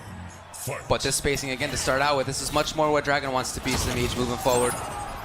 Using those fans, not the zone, but in order to just shut down Dragon's zoning. There you go, to stay on top of things as well. Yeah, again, really just the intention with those fans mostly is to trade with what Cetrion wants to do or stop Cetrion from doing what she wants to do. The highs there in the string. Blocking him here is Dragon. Oh my goodness. Because Cetrion got hit before the wall hit Katana, no crushing blow for you, young lady. Old lady, I should say, with this Elder Goddess. Well, yeah.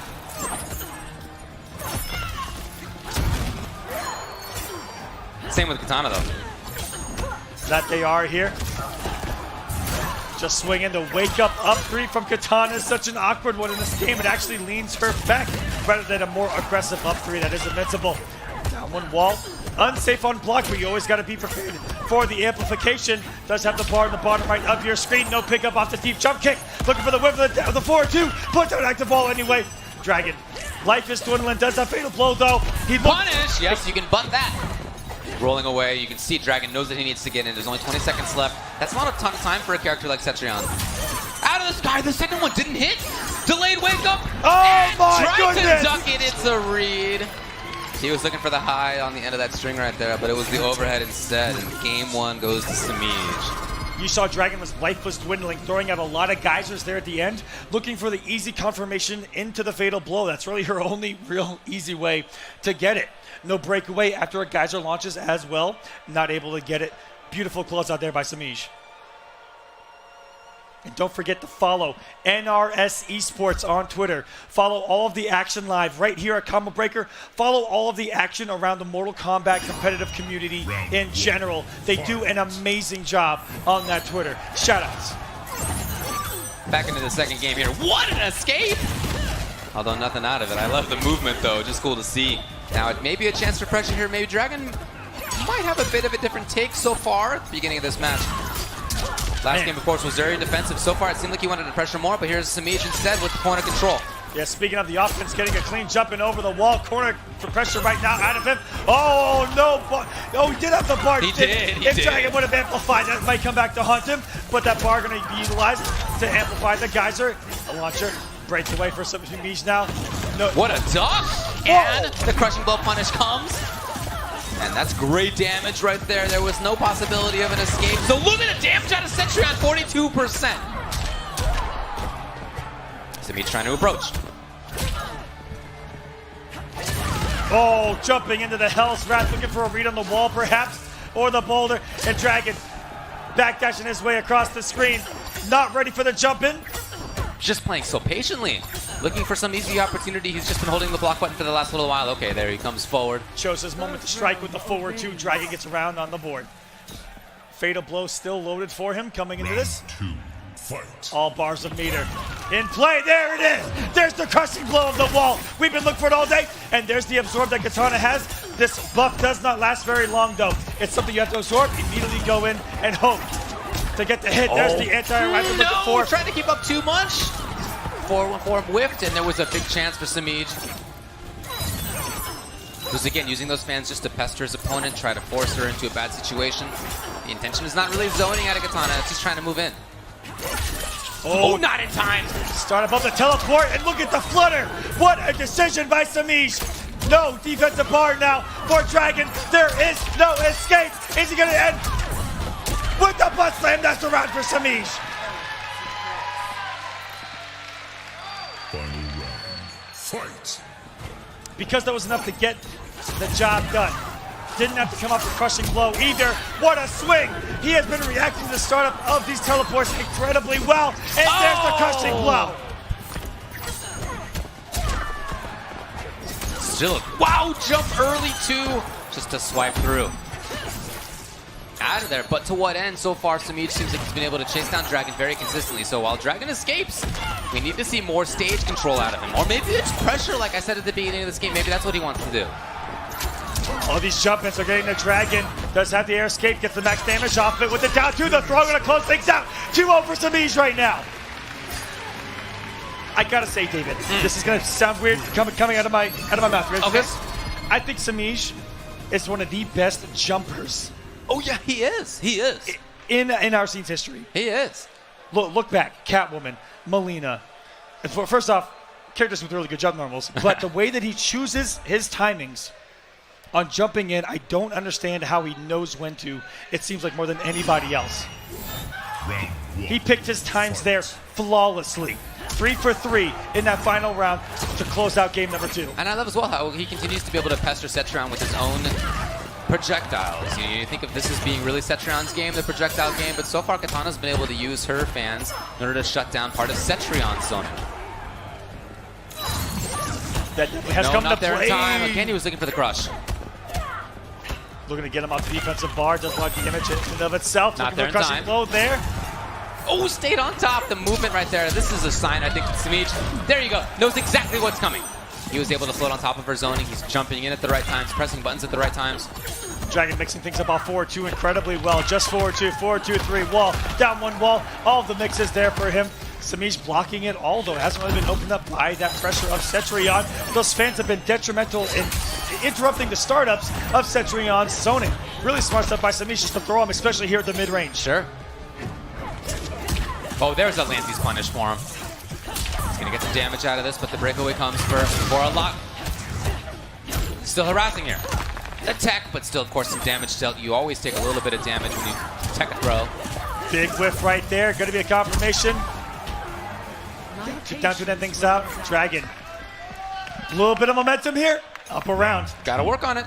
Still a long way to go here on loser's side. Try to keep it up with the butt, but it's not there. At least he got some pressure afterward. Oh, looking for the flutter. This is, oh my goodness. Did you see what Dragon actually attempted there? He was reading the fan after the flutter at that distance. If that would have worked, it would have been tremendous. Unfortunately, not for himself. But I like the idea out of Dragon there. Thinking differently. Great timing right there on the Hell's Wrath. It's not something he's brought out a lot there. Oh, punish! She is stuck there for a while. You're not going to beat that her there. Samich has the corner now. Getting a little buttonsy is Dragon. Oh, here we go. Oh, breakaway. He's in trouble. No, the drop! And a punish! So lucky for Dragon. He really needs to capitalize on this. Got the corner. Up 3. Oh, try to flawless block, punish that. Active wall. The hit, and now there's no breakaway. Guaranteed. Blow. The damage will come. They're battling. Is it gonna see the be shield enough? up there. You see the skull up there. Cetrion, you solar beam! It wasn't super effective. He's still alive. Just ducking right under those fans. Even on Amplify, it's a high. Is that enough on top of it? On top of it, and there's Dragon. What an expectation. Beautiful forward 2 out of him. But how godlike was Samish fluttering over the Hell's Wrath. Beautiful. This is top Mortal Kombat 11 play here at Combo Breaker. Beautiful stuff right there. Whew. Both playing to the limits right now. Top 6. I love the little mind games that they play. The awkwardness of all of the special moves of Cetrion versus the mobility of Samish has been the battle of a lifetime. Okay. And starting us off with the crushing blow wall. So smart is Dragon. A face-off at the beginning of the round. Harassing a bit. What an anti-air. Okay, and even got the wing after.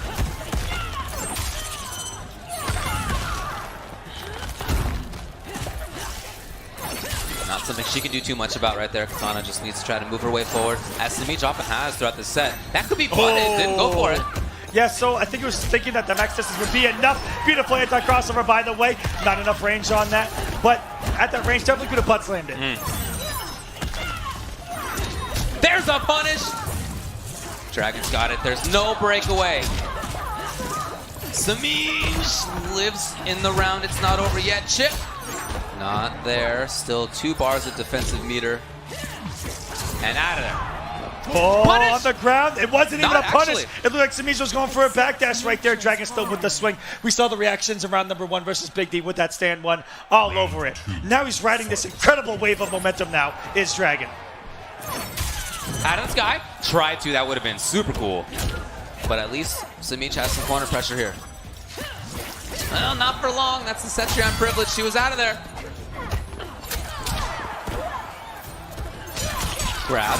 And now Sumitra again has the corner. Well, meanwhile, Dragon only has 1 defensive bar. He'd love to escape. He does again. And just waiting it out while that second or that first defensive bar comes back. Oh. Very patient. Okay. Once again, we see the Vine going underneath the fan. This is the stagger pressure we like to see out of Cetrion here. Looking for the offense, looking for the read on the fan at the mid screen that we see Sumitra go for all the time to interrupt the startups of Cetrion specials. We got ourselves a slobber knocker. Oh. Beautiful reaction. Nice breakaway. Coming in safe on block. He's taking his turn. What And a neutral jump of all choices in that situation. The fatal blow comes out. I don't know if it's enough damage.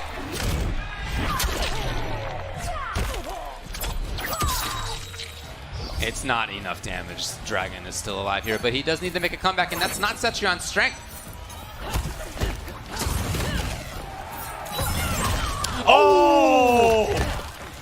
Back to full screen we go, and that the is full screen frame trap right there. And the second hit! The first one was not in range, but the second was. We're going to a game number 5 here. Or was it the amplified fan toss of Katana that moved her forward into it, David? Feels bad there. The Dragon making a great recovery right now. Looking better and better as this match goes on. Keep in mind, he was down 2-0 to Samij right here. Looking grim even in that potential third and final game. Turn this thing around entirely. The mental fortitude of these players, incredible. Here we go. Game number 5 here. Dragon versus Samij. You guys like what you're seeing out there? That's what I like to hear, Combo Breaker. The amplified version came in. Trying to get the whip punish there. She ducked under. Walking forward consistently as Sumitra wants to get the corner again. Oh, wow. Dash forward. No tech. It's been very consistent. No anti-tech to the Dragon. Looking for the throw maybe with that neutral jump. Back to the pressure we go. Here is Samij. No stagger pressure, letting the string rock. It's simply reversing with the throw is Dragon. And look at this pressure. I love that. Utilize any kind of positive frames on the ground. Teleport in, get aggressive. Punish, try to make a read on the fan there. And then not in range for the punish either. This is Samij's round right now. Dragon's going to need something big to make this comeback. And so Samij now playing it pretty cautiously. It's much slower pace than we're accustomed to from him. Oh, no, the drop! A little too far away for that stand 3. Not a huge hitbox to that bad boy. It's still the aggression of the Dragon. Just a jump kick by Samij. Match point! And Samij starts close this time. This is more where he wants to be. What a jump in, and he does find it. Dragon has a great anti-air choice there. We didn't see it. Oh, slitting the belly open. 389 damage. Already halfway there. Samij the throw. Working on a flawless victory right now. The wall gonna stop it. This is what we need to see right now out of Dragon. Controlling things if he can from far away. Does not want to get close. There's plenty of time on the clock for a comeback right now. But he may not get it. There's no breakaway. Samij is going to get close on this one. He already used the crush, keep in mind. There you go, the keep up. Samij takes it. Sends Dragon out of the tournament. 3-2. You know, those last couple of games, they looked more and more like they were in Dragon's favor. But then in that last one there, we saw more of what we saw in the first 2 games, which was more approach from Samij. It was working. His offense was in there. It was the adjustment by Dragon, being down 2-0. getting 2 games straight, and then the counter adjustment by Samij out there at the end, because that game 5 was so clean from Samij. That was almost a flawless victory to close things out. That's confidence right there. Dragon, congratulations, going home at 5th. Samij moving along. You talked about how he wants this more than anything. He doesn't have the big win under his belt, and he wants to get it here at Combo Breaker. Yeah, this is somebody who can definitely make it happen, but still needs quite a bit more work to be done. He's only in losers semifinals right now. Doesn't even know who he's going to play against yet. That will be either a Foxy Grandpa or Sonic Fox. Neither way is that going to be easy for him. Not at all. And the matchup we have coming up next is going to be another classic, I think. Coming to the stage right now is Sonic Fox, is a Foxy Grandpa. What a matchup for everyone watching at home and here in the crowd at Combo Breaker. So for Sonic Fox, he of course just made it through Deoxys. That was 3-0. He looked very strong in doing that. And Foxy Grandpa's day began here pretty well. He won 2 in a row versus Scar. But Scar switched, and then he won 3 in a row. So Foxy's now in loser's side. That is right, and he has to face an old nemesis in Sonic Fox, the other Fox of the scene here. Why do all the Foxes do well in Mortal Kombat games? Hey. I don't understand. But here we are, Sonic Fox, a Foxy Grandpa.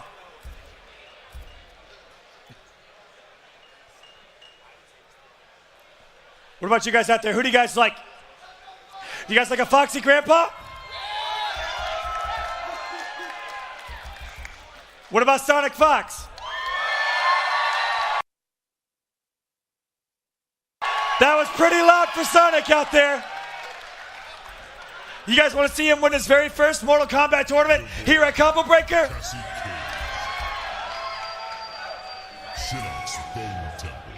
As we said before, this is a rematch of Grand Finals from Evolution 2015 in Mortal Kombat X. That was an absolute classic, and it was the first time that Americans have ever sweated, possibly losing Mortal Kombat for the very first time on a big stage like that. That's true. This game is made in America. We like to defend our turf. Wow, okay, all right. I'm going to come out and say it. There were definitely some Foxy fans in the crowd here. It's not all Americans here. A lot of internationals travel to a this lot of event. internationals for sure, and we've seen a lot of great stuff. That EVO Top 8 was one of the coming out as far as our recognition here. We, chauvinists in the U.S., thought of ourselves as being so strong, and then there were 2 UK players in that Top 8. There were, in back-to-back EVO finalists was a non-U.S. representative as well, Tekken Master second year around, and proving that the internationals are getting better and better at our games. And it's incredible to watch. So many traveled here from Australia, from Brazil, from Australia, from Russia, wow, all this is over incredible. the world. We're seeing Aaron Black versus Kung Lao. Kung Lao? Can I tell you? This is the run back this is from Mortal Kombat X. Literally the character's run back from EVO 2015 Grand Finals. Now, he also used Katana, to be clear. But it was Aaron Black versus Kung Lao for at least part of it. One hat man to another. Cool. But your hat is no weapon. Well, that's just weird, Kung Lao. I have never heard that before, and how smooth are Aaron Black's one-liners. How many times have you seen Kung Lao versus Aaron Black? 0. Okay. Here we go. This is unique for all of us. Sonic Fox with the legacy character for this man. Ooh, the duck and the punish comes right here. Kung Lao, when the game first came out, some people thought that he was a little underpowered. I'll admit that I was one of them. But the more the game goes on, I see a lot of strength in this character. Yeah, the way that Foxy approaches the character is like different from most other Kung Laos really on the planet. It's a lot of staggers and a lot of throws. The man loves to throw. Yeah, he was explaining to me how to play Kung Lao. He was like, yeah, just use basically 3 moves and you're fine. Oh, he rolled through! The Sonic Fox special! It's cow chops all over again. There's an achievement for that. That's what we in the business Okay! The neutral duck. You mentioned it before. He's known for doing it, but right back into things is Sonic Fox. Wow, what a pickup. Looking very clean right now is Sonic Fox. Look at this punish. This is damage over time. The triple shot off the stance. And we're swinging this. Keeping it safe right there. Still maintaining point of control. Foxy's in trouble. Okay. The jump kick, it's got a great hitbox. There's that back to 2-2 once Safety again. Absolutely pistol whipping this man to death. Breaking up the rifle from downtown. Oh, he blew his hat off. Game 1 for Sonic Fox. Oh!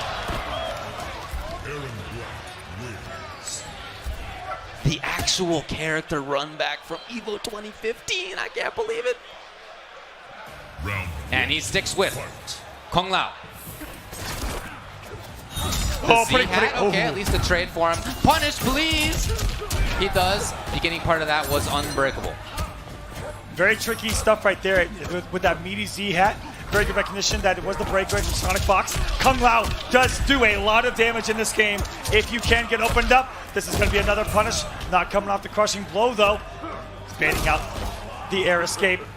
And what's going to be the mix off of this disrespectful back throw from Sonic Fox. Okay, wow. That was pretty sick. Keeping it safe again. Oh, lovely little approach right there. Oh, no! Oh man, he was stuck on the dip for a while, but at least he's out now, and there's no breakaway. This is some of the damage we're seeing. The setup comes, the delay, and that means grab. So smooth as that setup, big damage. Z-Hat being meaty. Oh, the cancel! But wow. Sonic Fox was somehow ready! What reactions out of the Young Fox with a jump kick. Foxy putting him out of the board with Kung Lao. Round 2, fight. Out of the sky. Beautiful reaction. Can you get the crush? You can still get the crush. Okay, not anymore. Sonic Fox looking so hard to throw, which is Foxy's game plan. Centralized around this character. Z-Hat is going to save him. Are you kidding me? Still out there and spinning. No breakaway, though. Up 3, but he's doing in the dip right now. Look at the damage over time. Still burning. There we go. Breakaway, of course, naturally comes. Sonic Fox is right back into the mix, though. Z-Hat, keep it up. Oh, no! The drop, it actually could have been for the game. That would have been enough damage. Kung Lao hitting like a grown man. The down 2 crushing blow. No air escape. Okay. And the fatal blow.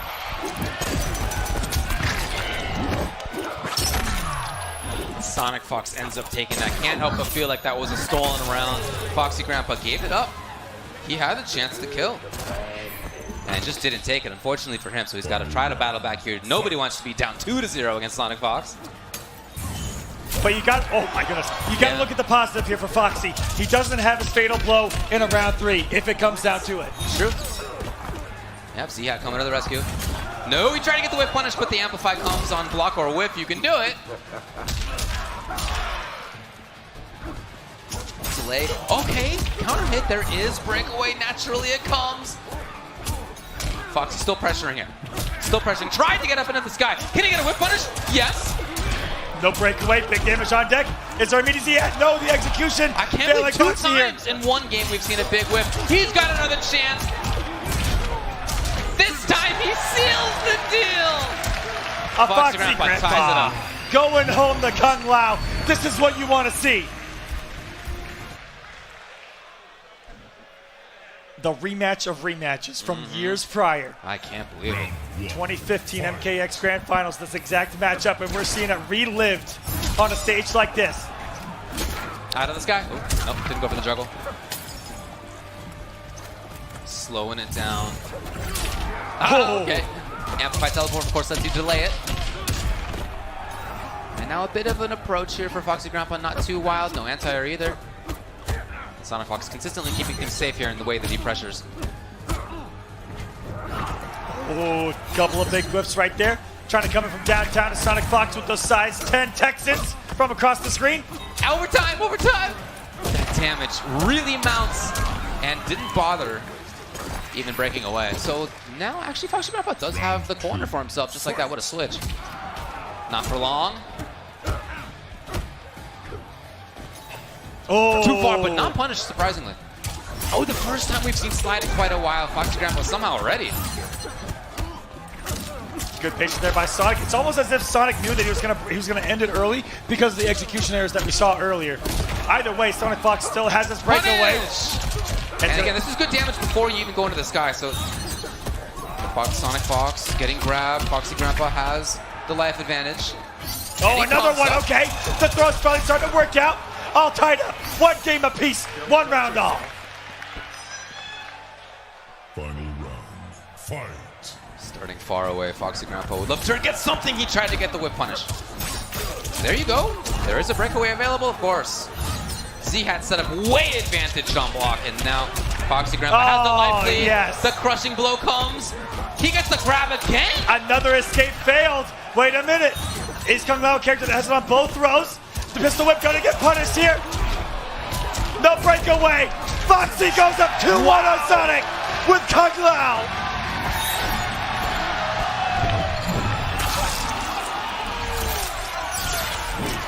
Only on back throw for Kung Lao.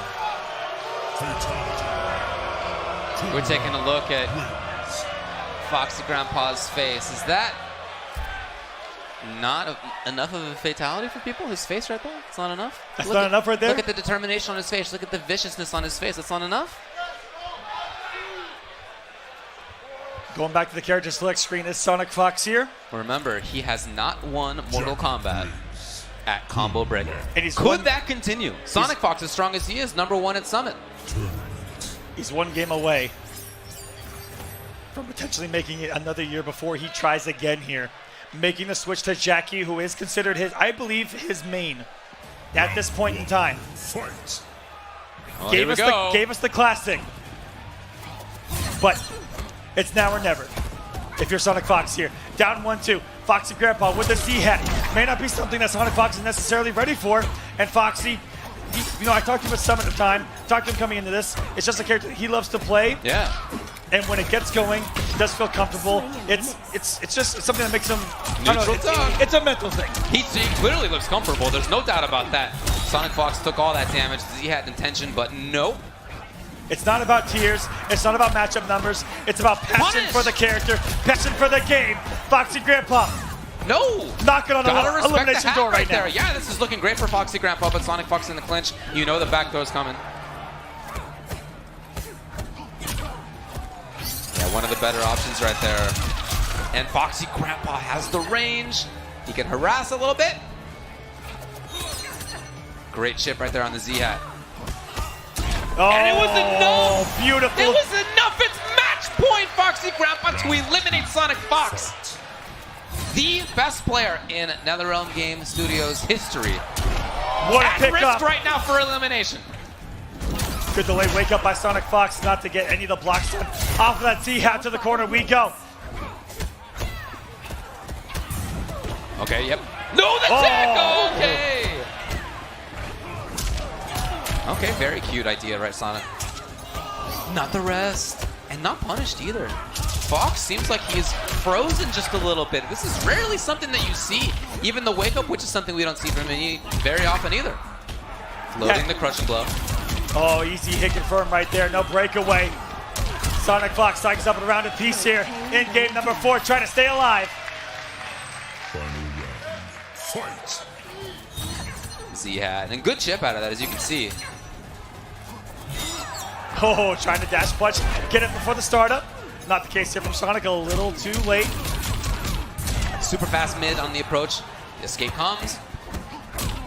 And there it is. Sonic Fox is in again. No, the drop! Oh, no. I mean, it's so unlike him to do it, but we've already seen it 2 or 3 times just in this one game. Sonic Fox is in trouble. Oh, wait. Did we just see the micro bags out of Foxy? Is he trying to get to Sonic Fox's head? The counter throw. Yes. Into the clinch. Is it loaded? Yes. Big Crushing blow damage comes. here. And no breakaway. You're eating every bit of this to the corner. Sonic Fox does have life advantage. Oh, the big attempt, and that's something he's going to pay for with the game. Foxy put it all on the line. You want one more? Returning the fatality. The crowd wants to see it.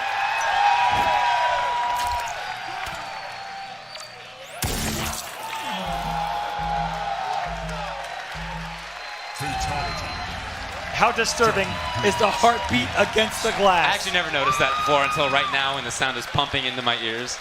Shouts to the team over at NetherRealm Studios for delivering on these fatalities in MK11, for delivering on MK11 in general. Game 5. Sonic Fox managed to recover there. Yeah, it is game 5. It's still Jackie, of course, obligated to stick. And for Foxy Grandpa, he's stuck in with the character as well. Oh, this time it works. Escapes. And they're trading buttons here, but Sonic Fox finds it. Loading one part of the crushing blow there on the clinch follow-up. Approaching. Foxy's in the corner. He's in trouble. A little bit of Foxy's own game here with his throws. Nice position. Another one. Wasn't me for breakfast. That's the mix-up throw or meaty. Fox plays it incredibly well, jumping over. Oh, not punished. So close. So Foxy Grandpa, just like that, now he's got the advantage in the corner here. Z-Hat set up. Escape failed. Escape failed. If there's a back throw, there's a big damage coming. Yeah, that's what it's probably going to be. He's ready. So Sonic Fox, oh, he escapes and actually did not grab in time. Is this going to do it? Yeah, Sonic Fox is at match point all of a sudden. Foxy was in control just a few minutes ago. It's completely flipped around. He has picked the character that almost counters Foxy's game plan perfectly. All about countering throws and almost punishing you for them. So smart by Sonic Fox here on the pick, even though this is oh my god! Oh no! Once you get both of those throw follow-ups, that's the crushing blow on the kick there.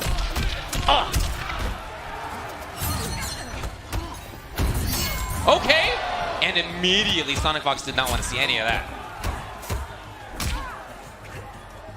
Backing off. Oh, nothing. There. -7. It is your turn after blocking that dash punch. He didn't press the button. Beautiful pickup, Sonic Fox knocking on the door. He's in control. The grab comes. That should do it. Somehow Sonic Fox stayed alive and he ends up moving on in loser's side. Just as when they played in EVO Grand Finals back in 2015, he's the one who comes out on top.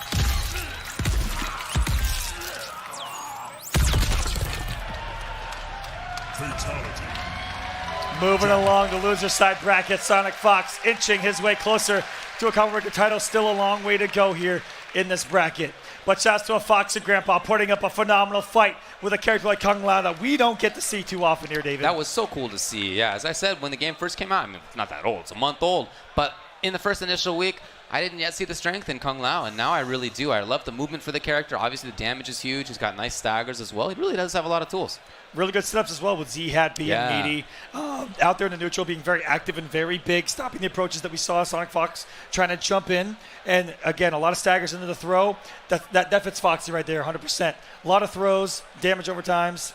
Does have the crushing blow locked and loaded. And that's what he's all about. Okay, yep. So now, taking a look at the crowd here. Oh, look at Ed Boon there in the front row, by the way. Wait for the camera, Ed. Make some noise!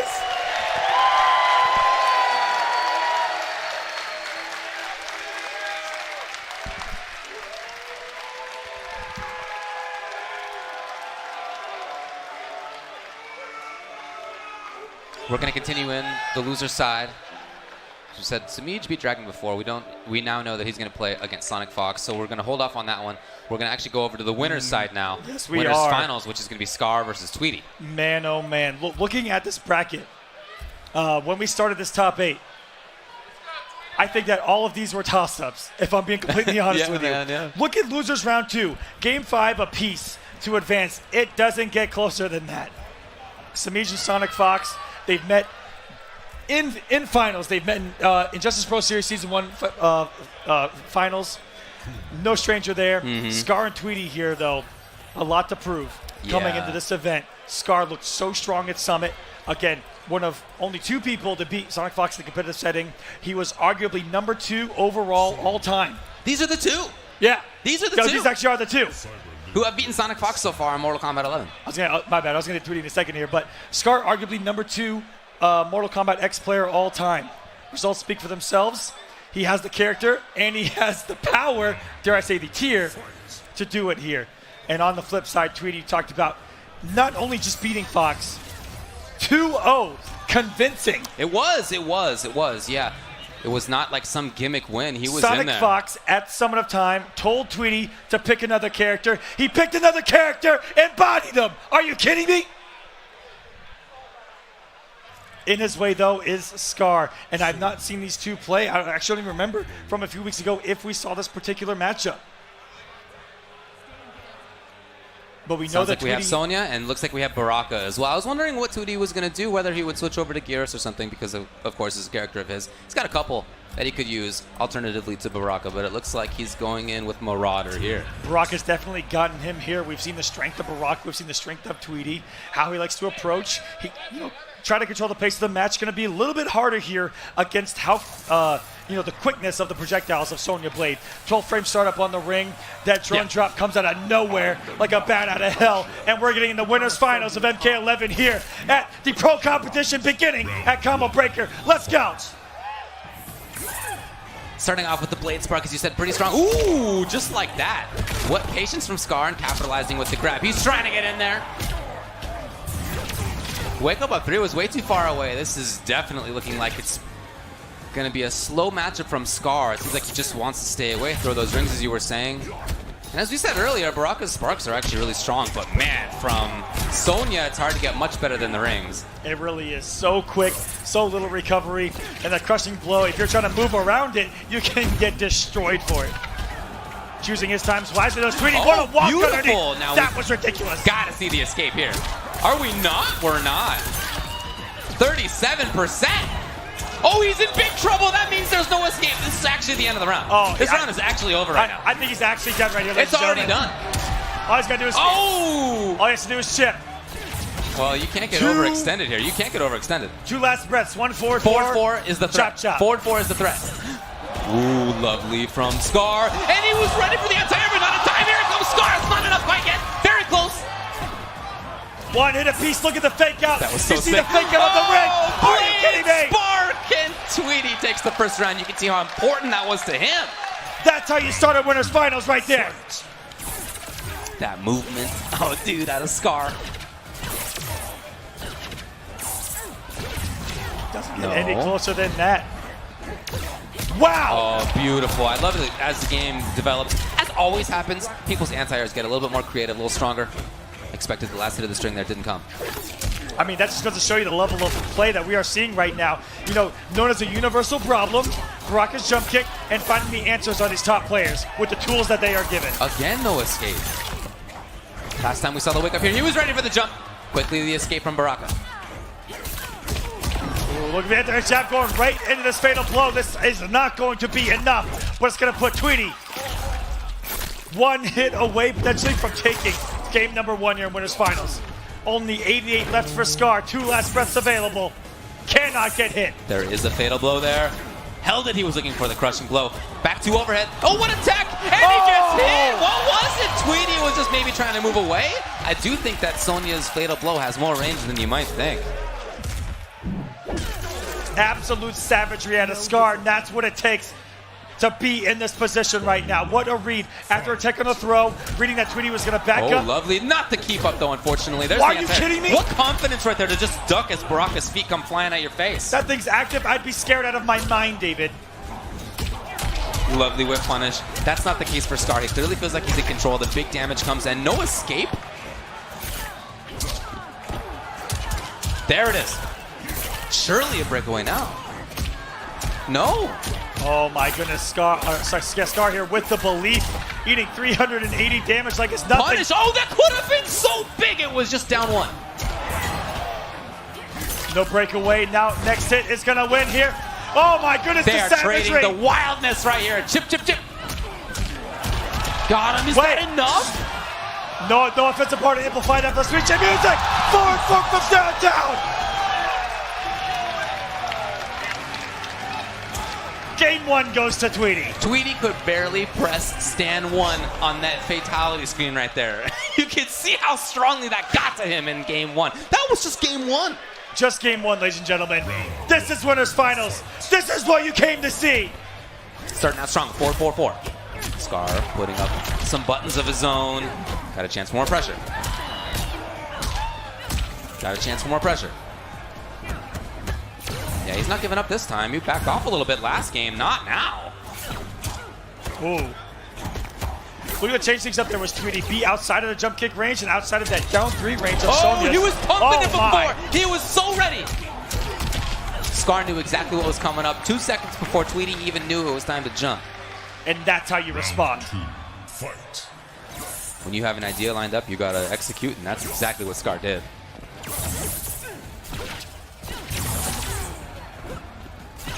Dead even so far. Yeah, you can see the damage that Baraka's fireball does. You really have to respect that. Again, yeah, we've seen the response. The delay. Oh, again! So now So Tweety's, confident. Tweety's looking for different answers to that. Yeah. He tried spacing it out, seeing if he could outdistance it with the extended normal. Not the case here. And Scar working on back-to-back. Oh my goodness. That was utter domination in game 2 here. As close as game number 1 was, game number 2 was a blow-up. Short-term memory out of the veteran Scar here. Confidence going right back into it. Tweety, a fighter himself, getting anti-air plates. Okay. Oh! Had a chance for more. Just kind of an awkward angle. Now Scar, again, chance to pressure for more. It's also hard to pick up off those deep jump kicks when you're used to getting anti-aired like 5 times in a row. Definitely. You're not even ready for it to hit. Right. Scar trying to take the belief out of Tweety here. Moving in. Flawless block. Yeah, he has been threatening that each time. I think that may be the first time we've seen 1-1-2 in a couple of games. Must have been doing 1-1. Now Tweety in trouble. He just can't get touched. Scar knew exactly what was coming. Again. Round 2. A complete turnaround. Looking like a completely different player here is Scar. In control.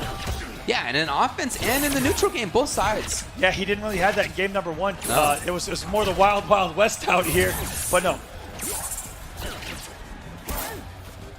Ready for the low block at just the last second. He had been neutral ducking, but not there. There you go. Oh, man, that's so scary. Only activating. I like these faking out projectiles as well with those normals that have the rings around her wrists. Makes them look like the startup. And it's a hard start to react to anyway at 12 frames, like I talked about earlier.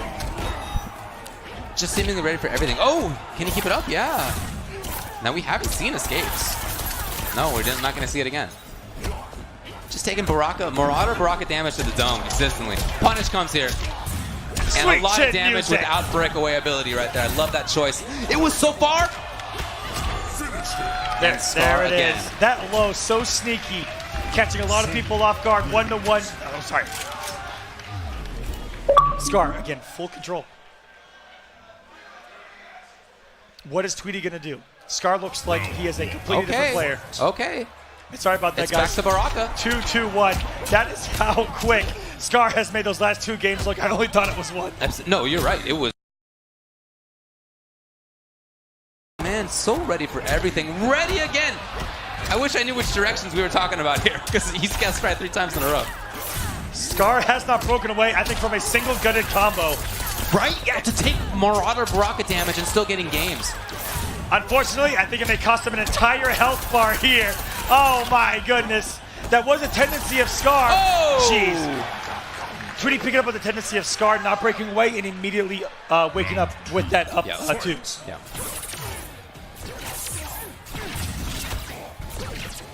Maybe back to the zoning game as a result. Does not want to contend with Baraka up close right now. Just keep him away. Overhead under. And maybe try for anti-air, maybe air-to-air even. Wow, so consistently anti-airing and throw escaping. Both defensive sides like that. Whiff punish as well. Somehow making 4-4-4 whiff. The gigantic string from Baraka. And Scar was ready. Not easy to do, and a full cash out there by Scar for 40%. Rocking out that's a big bet. I don't know if that was what he needed. And Scar, just like that's at match point here in Winners Finals, trying to get into Grand Finals for himself. On the winner's side, giving him the extra cushion against whoever makes out the losers, has to still get through 1 more health bar of Tweety's to get there. Tweety all of a sudden very blade spark heavy. Oh my goodness, the hitbox on that is so high. Wow. Homework done for Scar right here. It is not easy to stop Baraka from jumping at you. I'm telling you at home, folks, it is not easy. Scar somehow making it look that way. No meter right now for Tweety. Whether he gets hit, he's stuck. Whether he finds a hit, he can't do much. There's the crush. It's big trouble now for Tweety, who really can't get touched. Trying to move through. The punish was there against Scar, as in almost every situation throughout the last 3 games. was ready. Whether it was a throw tech, whether it was a whiff punish, whether it was an anti-air, whatever it was, Scar was ready, and he has made grand finals. Congratulations, 3-1 over Tweety. Such a close game one, then the adjustments made almost instantly out of this man. 2 straight games within a blink of an eye. A little bit of a challenge there in game number 4, but closing things out. I mean, beautifully executed. It looked like he had every answer for anything Tweety wanted to throw at him. All of the jumps, stopping the approaches, the reactions. Yeah. He had them all. Again, to eat all of those Marauder Baraka combos and still be fine is incredible. I mean, that means you have to have even more control over neutral game and your own pressure, and otherwise defending very well. And he did do that. Yes, he did. From start to end, coming back up on the stage, you hear the crowd start to get wild. And making the approach here is Sonic Fox and Sammy, another classic here in the Mortal Kombat community. So Scar sitting pretty. He's in grand finals. Now we have 3 players left who are still fighting it out in loser's side. Sammy versus Sonic Fox will happen right now. Winner of that will play against Tweety. And just watching these guys murder each other is Scar. That's the comfort. That's the comfort. Of winner's side of grand finals. You get to watch these guys duke it out. Who's it going to be, Sammy or Sonic Fox? Long-time training partners, long-time friends of this community. What does the crowd think? Are you guys still pretty heavy on Sonic right now? And what about Sammy? Oh, wait a minute. Wait a minute. I think the crowd wants to see an upset, David. I heard a lot of support for Sammy right there.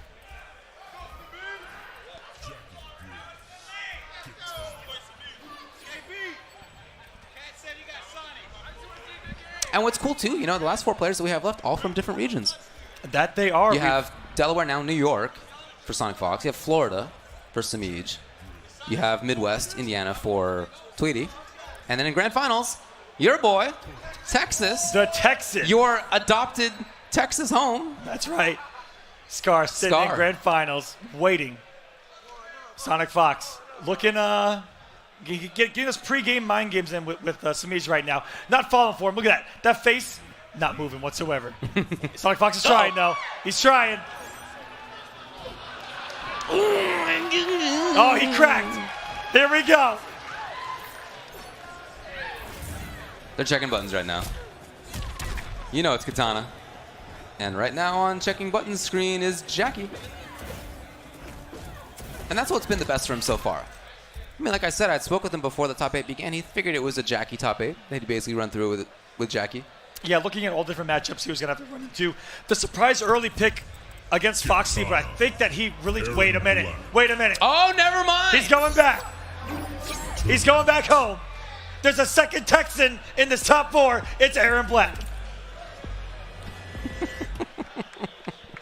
That's lore. I'm not lying. I know. I know. I'm not making this up. I know. You don't think I know the lore? David, don't look at me like that. I hear this ain't your first rodeo. I've fought for thousands of your years. Can't beat that with a stick. Round 1. All right. Fight. What a start. Loser semis. Sammy. Sonic Fox. Dancing under. I don't think there's an Aaron Black out there that utilizes down 4 quite like Fox does to simply control the neutral. Yeah, it's just a great footsies button. You don't get much damage off of it, of course, but it really controls what the opponent can do, and that's very valuable. When he talks about Aaron Black's playstyle and how he approaches matchups, it's put out the acid bubble and just look for people to walk towards him to stop the approaches. That's how he loves playing this character. It's not pure offense, pure mix-ups. Mm-hmm. It's a spacing-oriented game. Mm-hmm. Not helping him here so far. Sammy's on the hunt. Oh, he's in a bad spot. Yeah, I really needed to get that tech. That was super important to stay above the div. Whoa! That was meeting the boots with the butt. Round 2. Fight.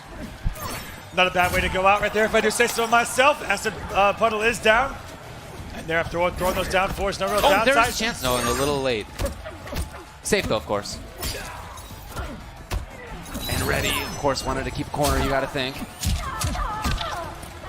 And that's the unique normal. You saw that little gunshot to the ground. It's actual diagonal input on his down 3. Got forward. Wow, very active here, Sammy. Out of there. Sonic Fox and not teching while it was back throw. So out of the corner, but you gotta do that sometimes. What? Wow, I don't think that was intentional whatsoever. But we take those, ladies and gentlemen. No amplify there. With the big boot once no again. Amplify there. Sammy's ready for the lack of amplification out of Sonic Fox there. That's a mind game going to be played throughout the entirety of the set. Here, hold this stick.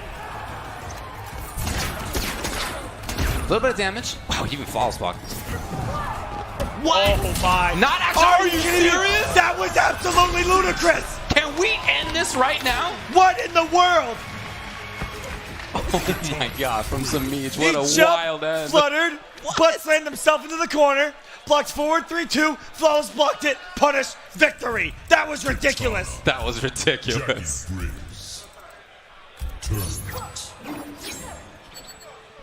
Back to Jackie. That shook Sonic Fox to another character. Yeah. I don't blame him, if I'm being honest with you.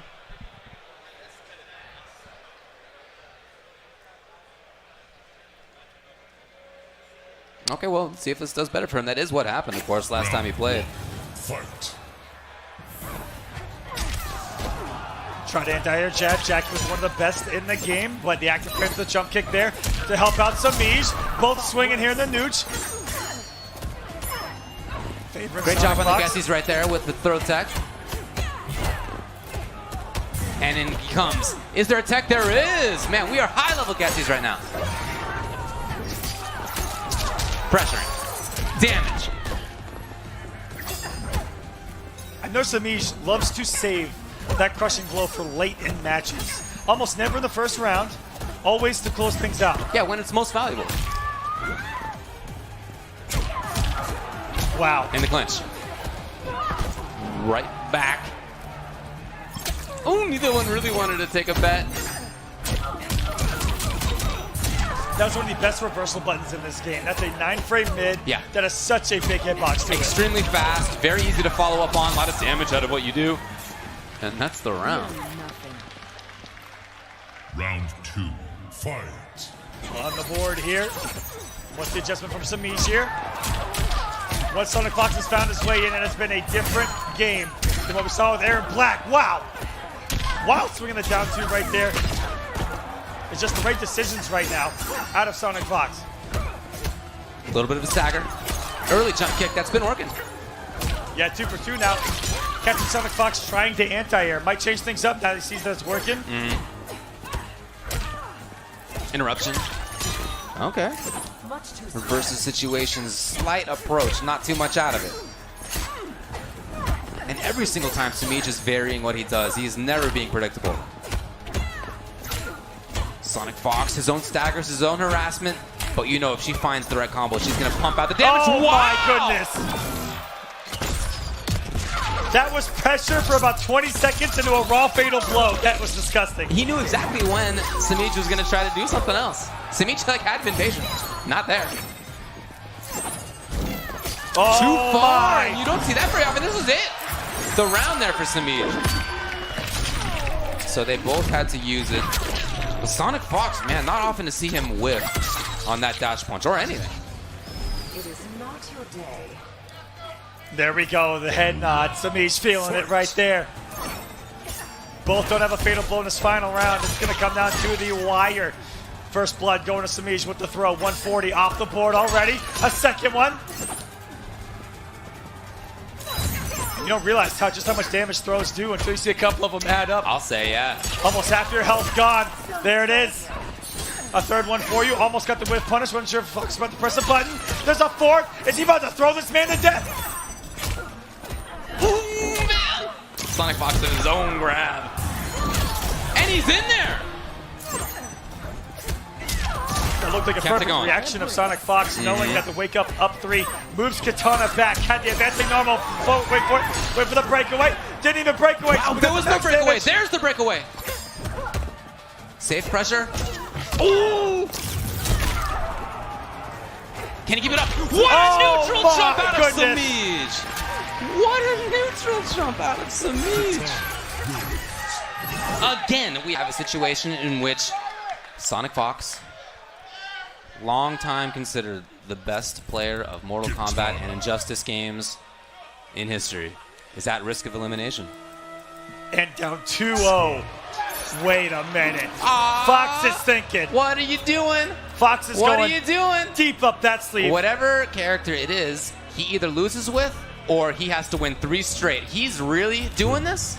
Betting it all on Scarlet, who he has personally talked up as think is one of the strongest. Okay. Match point for Sammy. Okay, it's a big change here into Scarlet. First time we're seeing her in the top 8. Much more of a neutral-heavy character. Just controls so much space, gets a lot of health back. Yes. Hard to kill, very annoying to get in on. It's all about control with Scarlet. Yeah, definitely. Jackie was the opposite. Jackie was all about getting in, but now we see Samij is the one who needs to get in. We've already seen him do that in other matches. Yeah, look at his set with Dragon. Yeah. Patient enough to get through everything.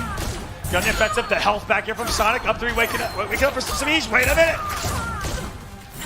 And one big difference is that Scarlet's not going to get as much damage at a time as Jackie did. That being said, he's already gotten almost half the health bar back already. Dude, yeah. on the enders of these combos. No breakaway for Sonic. He's some decent damage here. Coming. Wait, different from earlier. Coming off a bit early, David. He wants to end it now. That's true. Yeah. It is a bit of a different attack. Flawless block. He was ready right there. Stand 1 anti-air. Out of it. And that's what won in the last game. That neutral jump on wake up right there. This time, no. Sonic Fox walking back to where he can feel a little stronger, looking at him from afar. Absolutely frightened right now. Both fatal blows are loaded. Man, wow. He waited. Knew exactly what was coming. Sonic Fox taking that round. Beautifully spaced out. I think it's our stand 3 that just hits absolutely 4-2. 4-2 on that one? Huge. Big old normal. Stay 2. I'm going to say stay 2. I'm extra balls over here, David. We're in a high pressure situation now. Big damage, no breakaway. Amplified butt slam. Missing the meaty though, Fox. Not getting the full commitment on wake up though. Ooh, very smart on that amplification there of the fans. Now a chance to pressure. Again, it's not really wild mixes, but that hasn't been necessary the whole time. The health back and the mix up off of it. I love the way that he's approaching Scarlet. It's very unique than what we saw early in the tournament. A lot of guys making it far like King Gambler. He is all about getting that health back. Well, right now he needs it. Samij is playing a little more patiently, neutral ducking and then blocking, and then the false block, so the escape. That's the issue right there for Scarlet. That string is false blockable. She does have a parry that she can blow you up for trying to false block up 2 or 3, but we didn't see it. And that is the mind game, and even looking forward right there. First throw. Oh, the huge crushing blow. Wait a minute. What in the world? Are you kidding me? Active full screen siphon? Are you a madman? Or are you the greatest of all time? I mean, come on. That was begging for a butt on block. Round 1. Sonic Fox stay alive. At least one game here. It's not done yet. Here in top 4, losers semifinals. Fighting the hit early. Not much of a combo. Just going back to this neutral control. The lick from afar. The blood ball as well. You can see she has all these different projectiles. The crawler, the tongue, a couple of different balls. Oh my goodness, and in this variation, the siphon that he's using not to end combos, but in the neutral, so smart. Big active Making it work, yeah. He loves that slow one. Beautiful. And ready. But when he follows that blood bubble in, and you guess what, 50-50, it double damages the sweep of the overhead and the blood bubble itself. You need a lot of damage on that mix-up if spaced perfectly from Sonic Fox. Fight.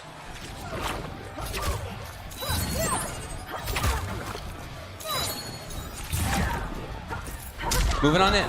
The jump kick, that early jump kick, but the drop after that, so out of there. And he was ready with down 2. Sonic Fox is there. Well, he has full health now. Samij playing this game where he needs to come in. He actually didn't believe in that. Very rare to see him have lack of commitment on a jump in. That is not the history of Samij right there. What? Okay, well, whatever works. Awkward conversion. And the crush.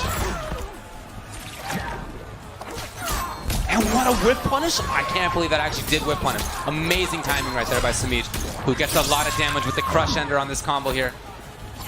That is knowledge right there. I would not have myself read that was going to whiff, and the raw fatal blow.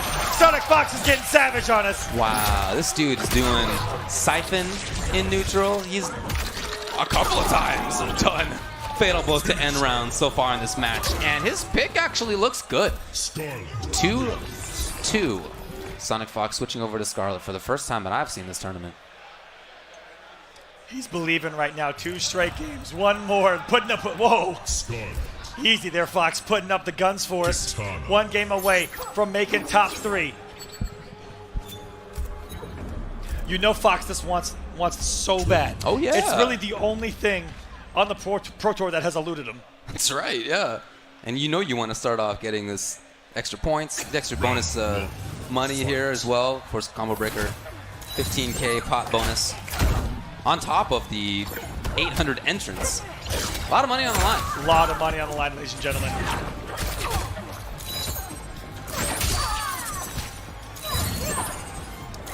Just ducking under those fans, even the amplified version. The crawler underneath, the tongue as well. Definitely a big downside to Katana zoning. Yeah. Is that the amplified is not a mid like it was in previous games. Health back rather than the restand. Again. I'm so impressed by that. Takes the breakaway. And not quite a whip punish. So here's a big chance here for Sonic Fox. So Sammy out of there. And he was comfortable doing that. He knows Sammy has no bar, even 2 flawless blocks. That's true. Yeah, couldn't have done up 2 afterwards. Oh, look at that max distance siphon again. Not enough. Coming in. Samij really only needs a big hit with no breakaway of Sonic Fox into a fatal blow to potentially close this thing out. Pressuring. But Sonic Fox battling back. Just wants that space. What? Whoa. The threat. The respect and getting Sonic up. Fox, Wow. 2 games in a row, around as well. He's at match point with Scarlet. Not a pick out. If you were telling me who's Sonic Fox going to pick being down 2-0, if you're right here against Samij, it would not have been Scarlet. It would not have been surprising us all. Goes into the grab first time there. Slow ball. Coming no matter what. Very active on that thing too, and does restand trying to jump it. The grab comes out of Fox. He's once again in control. He's got the range for himself.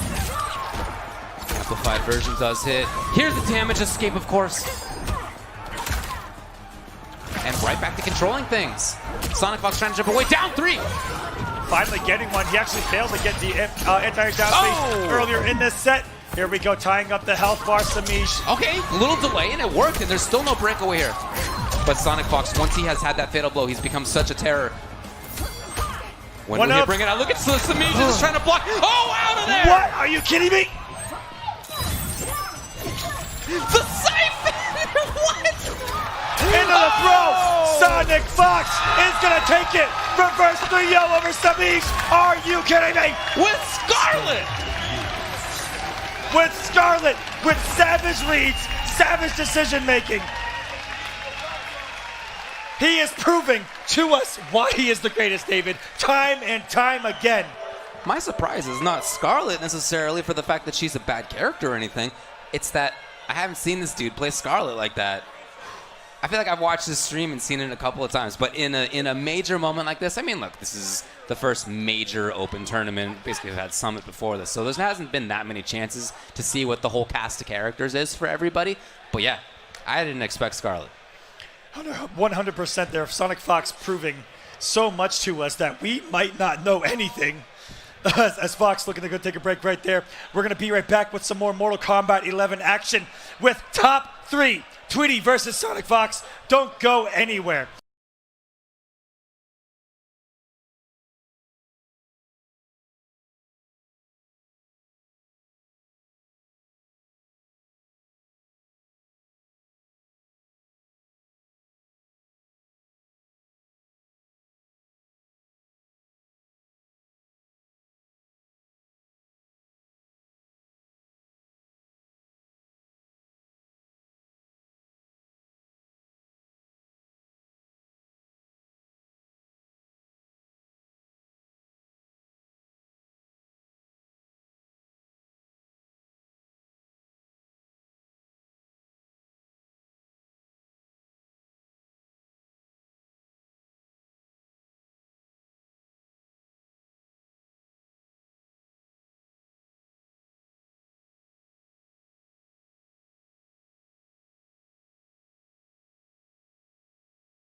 That's a tricky one. I'm sorry. Cabal's fatality, where he does the super fast run and drags your body across the floor. I like Cabal's fatality a lot. The one where he brings you around the world and he just drags you and your face like falls off.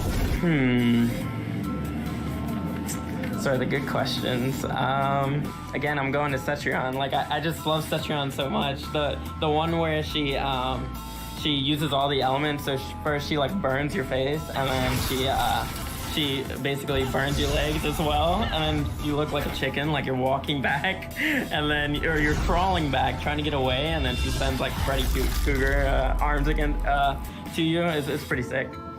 Favorite fatality has got to be Frost's Cyber Initiative, where she freezes you, keeps the spinal cord and the brain in one piece, and she puts it in a robot, and you're a robot now. That's how I want to go. I think if I had to choose anywhere in the world, it would be that way. Become a robot.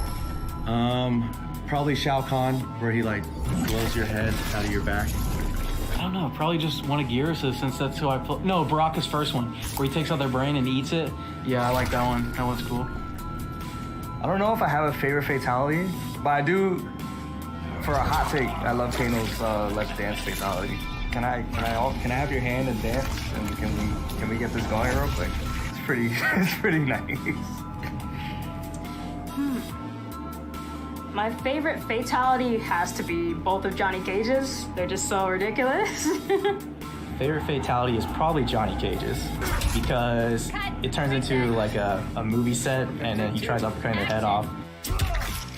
Who hired this guy? What the fuck? Noob Saibot's also literally rips your stomach, puts his hand in there, and I'll never forget, I literally saw the reveal trailer, and when he did that fatal, I literally asked myself, what is he doing here? Like, I didn't know like what were the possibilities of him sticking his hand through your stomach and literally like a shadow going through. I'm like, okay, this could go anywhere, and legit just his Saibot just rips his hand through your mouth and just splits you in half, like Diva style. Like, it's, oh man, I remember my dad seeing that and he was like, what is this? And I'm like, that's Mortal Kombat. Welcome to Mortal Kombat.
We're back into it.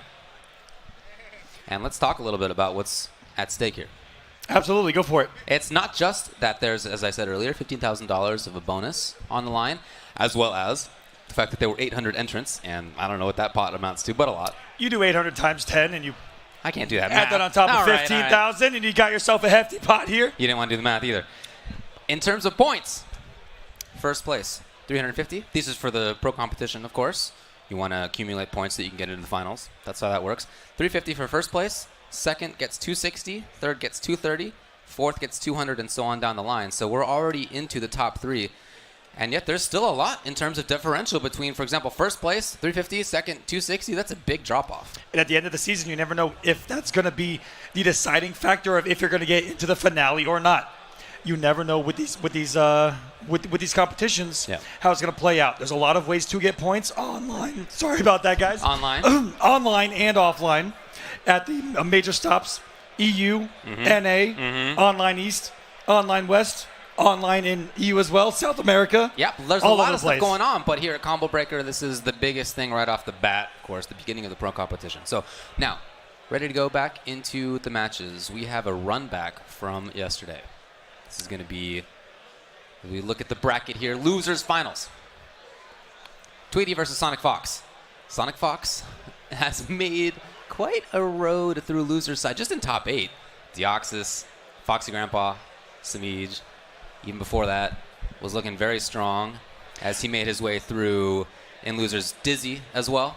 So he's looking good. For Tweety, he beat Sonic Fox 2-0. That was no gimmick. That was a 2-0. It was a strong victory. That he most certainly did, and he's got 2 Game 5s under his belt going into this losers finals. 3-2. Just now, oh my goodness, giving us a kind of an evil look there is Sonic Fox right now, going up against the rematch that is Tweety. Feeling pretty good. Coming off that reverse 3-0 with Scarlet. Oh, yeah. And Tweety coming off that loss. Is that going to come into play here, David? By the way, we also heard that he 3-1'd Sammy in that Scarlet versus Katana match last night. So that was some of the intel there in terms of his decision making, and clearly it worked. Buttons are a go. Here we go. It's Losers Baraka. finals, ladies and gentlemen. Combo Breaker, make some noise. If you want to see Tweety do it from the Midwest, let me hear you. That's all you got for the hometown hero. Dang, that was it. It's actually a different state. Then, if you want to see It's Sonic Midwest. Fox do it, It's let me Midwest. hear you.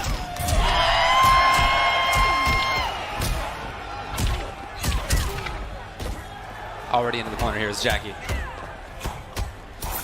And this is the matchup that we saw on the winner's side. Sonic Fox, you know, after that loss, immediately took it to the lab. Looked for more options. Looked for how Tweety played.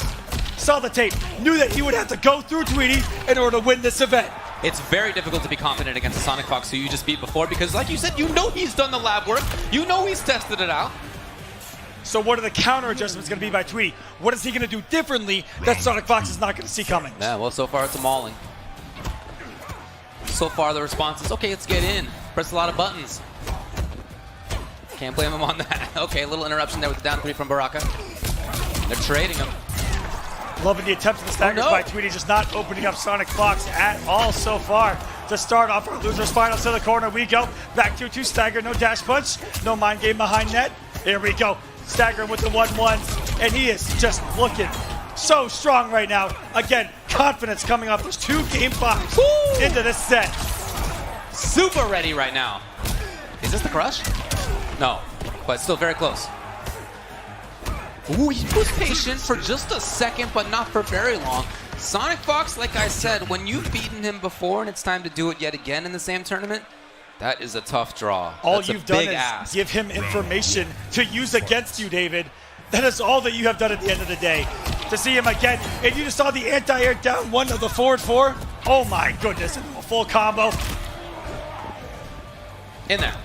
Punishing you for the throw as well. Here is Sonic. This has been a absolute obliteration. It's been a mauling. Yeah, you think of the Tarkatan as being the one who would maul, but not here. Okay, there it is. The neutral jump into the rest. Will there be a break?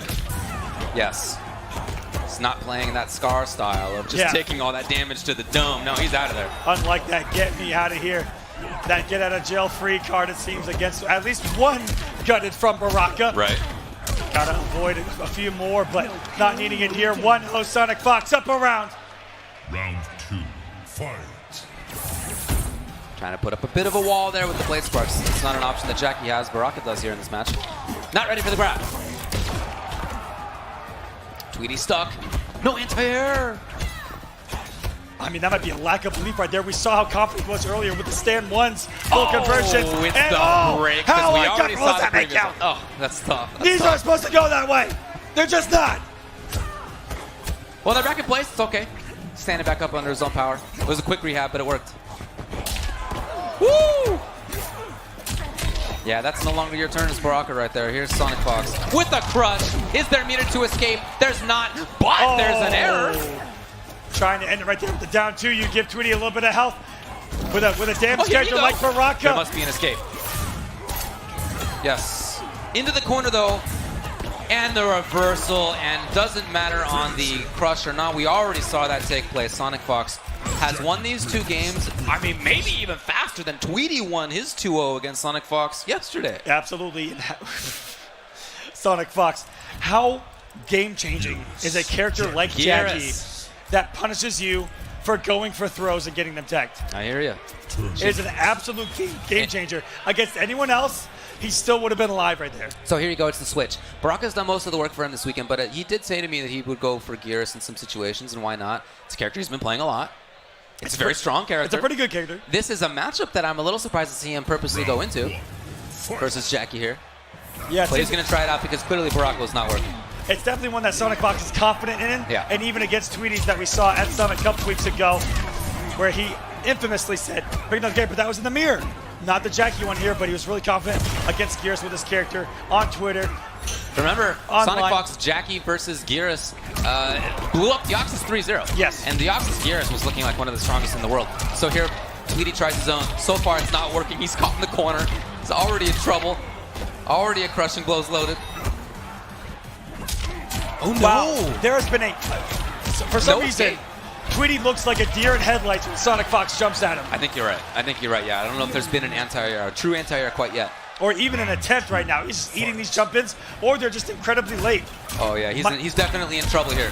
Sonic Fox already has it. Is Tweety feeling the pressure? Sonic Fox on match point with the health lead with the corner position. No! Was it too far? And Sonic Fox switches it up now. His own error comes, but he's right back into the business. And because Tweety has used his defensive power to escape each time it's come up, he has nothing right now. And won for a while. Sonic Fox is in here. Oh my goodness. Dash punch crushing blow. It's all Sonic Fox, and he's coasting through the blow up against Tweety, the man who sent him to loser's side. He just inputted the fatality without even looking at the screen, folks. That's somebody who has confidence. Tweety ends up getting 3rd here. Let's give it up for Tweety getting to 3rd place at Combo Breaker 2019.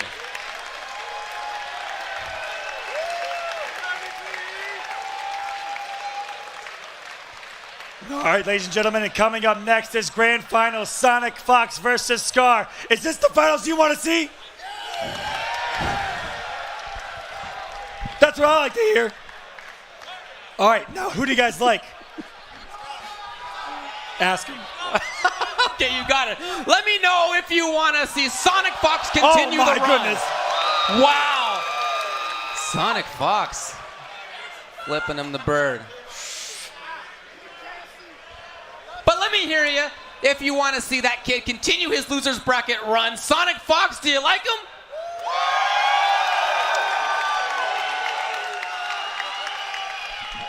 If instead you want to see Scar complete his winner's run without losing to anybody all weekend, let me hear you now.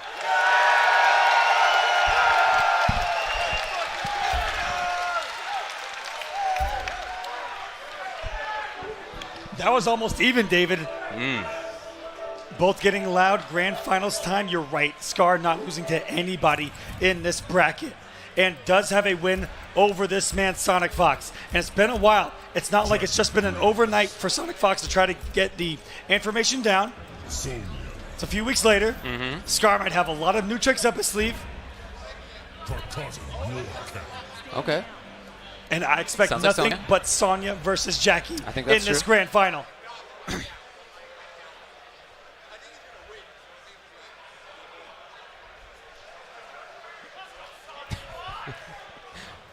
Round 1, fight. This may be a button check here.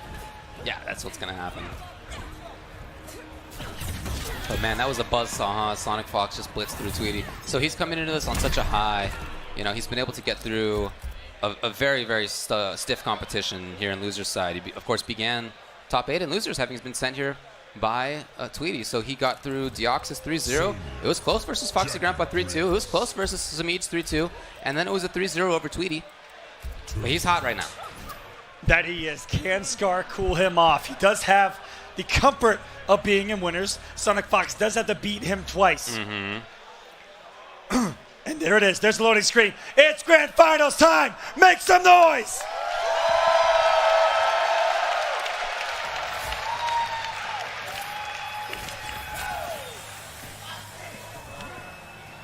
Hey, Auntie. I'll never get used to that. Sorry, old habits.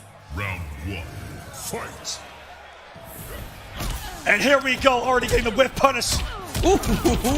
Is Sonic Fox getting things started right as he wants it. He wants to draw first blood. Oh, yeah. He wants to put you on edge. He's already got the corner for himself versus Scar. We really didn't see any screen control at all out of Scar. Okay, well, at least this comes. Knockdown with grab. And then almost timid, backing off a little bit of Scar. Flawless blocking, nothing else. We saw what was effective last time they played was the offensive Scar, the mix-ups, the damage of Sonya Blade. He's playing a little bit differently, it seems like, here at Combo Breaker. A lot more relaxed, not just going for the risks. For sure. That Sonya Blade necessarily has for the big damage. Yeah, of course, she has great overhead and low, especially in the corner where both of them lead to almost half of your life. That could have been the start of it right there with the low. Instead, Sonic Fox jumps out. Up 3. This is a little different from Scar here. I don't know that we saw many wake-ups from him in the entire run this whole weekend, and yet we've seen 2 already in 1 round. Yeah, it seems like just the offensive Sonic Fox Again. has... Oh yeah, I think that's maybe what it is here. Oh. The detected Scar still somehow alive. I feel like he's gotten blitzed in this round, and yet he actually ends up taking it in the beginning of this grand finals. We saw 2 blocked fatal blows and a lack of a punish out of Sonic Fox. Yeah. Fight. Round 1 going to Scar here. Anti-ing with the ring. And there's that down 3 that we saw utilized against Tweety to absolute perfection. Already getting things right where he left off. Here's the range. There has been a long break, but still looking like he's warmed up here. Yeah, he looks good now. He looked a little shaky, I thought, at the beginning of the first round, but not right now. He looks good. Wake up. And it's been, again, consistent up 3, this time up 2. Oh. Oh, he kept it going. Scar didn't look for that. And Scar has the life lead. Oh, he's in there again. These are unbreakable tools. Is that it? Not quite. 2 more health, and what? He literally waited. Yeah, that was so smart. You saw Scar fake it out and almost forced Sonic Fox to jump. Fake out, and then through the amplified, covered every possible way, and it seemed like that for Sonic Fox, thinking that that first normal was the beginning of a ring. Yeah, beautiful, beautiful stuff. So game 1 goes to Scar, who's really still being active on his wake up. He rolls into Jackie's clutches now, and into the clinch as well. Great damage for her. Moving forward, kick confirm comes. Will there be a break? There's not. As we saw, he's doing the same thing against Tweety Baraka, and he did manage to take that anyway. But versus Jackie, I don't know if that's advisable. Oh, 1 hit from a flawless victory! Again, it didn't need to be like that. He could have done breakaway. Round 2, fight.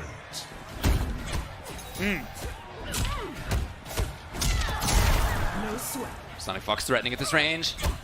The step kick at any time could be in your face. There it is! So far, game 2 with absolute bullying from Sonic Fox, putting Scar's back to the wall, and he's looking kind of lost here. Oh my god, you gotta get out of this combo, dude! What are you doing? Is it gonna be an up 2? No, taking the throw. You're right. I mean, it wasn't a second flawless, but it was about as close as it could possibly be. I don't know what the deal was. Scar, just a different mentality with that defensive bar, not utilizing it to break away from the big damage. No, it's trying to use it either in wake up or potentially for some flawless blocks. We don't know. He has been doing it on wake up a lot when he's had the bar, and I get that, but boy, man, at the end, I feel like you got to get out of that. No, it's a different intention from him, and tied now 1-1. Yeah, that's what he's using it for. All right, this is a good start for Scar as a health lead, and he's not in the corner, which is where he was 100% of the time last game. Yeah, right. This man was put in jail. Well, Sonic Fox is trying to get that up again. Building the wall slowly. Just pressuring Scar. Oh, no.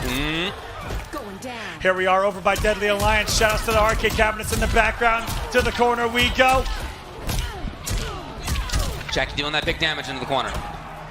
Coming off all the options Oh, of lovely. that. Anti-air was there. Not into big damage, unfortunately, but I like that he had a bit. Now he's got the corner for himself. Complete reversal all of a sudden. 50-50 fatal blow. Waiting. No! There it is. Dashes in. That might be it. Let me see those shields. Let me see those skulls. That is 100% death out of Mama Blade and Scar right now. You're right. You're right. The unnecessary curb stop at the end. Unnecessary? Round 2. Fight. I think so. Still worried Starting about, it off. I'm still worried about the position right now for Scar. Oh, yeah. Does not have a breakaway. Back is to the wall. Punish. Whoa, here we go. Back into the corner. Oh, immediately Sonic Fox escapes. You see, that's what a lot of this fight has become. It's a fight of position. Beautiful call.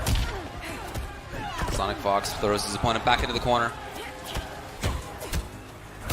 Here it is. There's no breakaway. It's come back now. But it's not being used. That's when Scar's played the entire set so far. And he's used it for the wake-ups, and they have been effective. If it's not broken, don't fix it. That's all. He did go in. Now, if he finds another hit, he might be able to take the game. Or the game, in fact. Yes, he will. He's so patient, and then he tried. But when he tried, Sonic Fox was there first. Final round. Tied up in the rounds.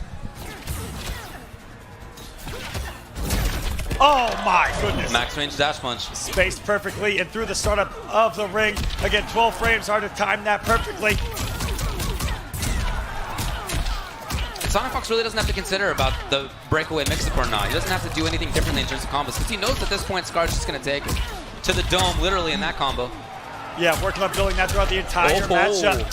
Cycling through the options off of that is how you build it. You have to go through all three. Crushing blow is loaded, saving it for the final round. So smart from Sonic. But Scar with Sonya only a couple of mix-ups away, as always. Scar's definitely still in this. He needs 2 more combos. One's probably going to be broken. Out of the sky! Sonic Fox closes in, and the grab comes, and it's 2-1.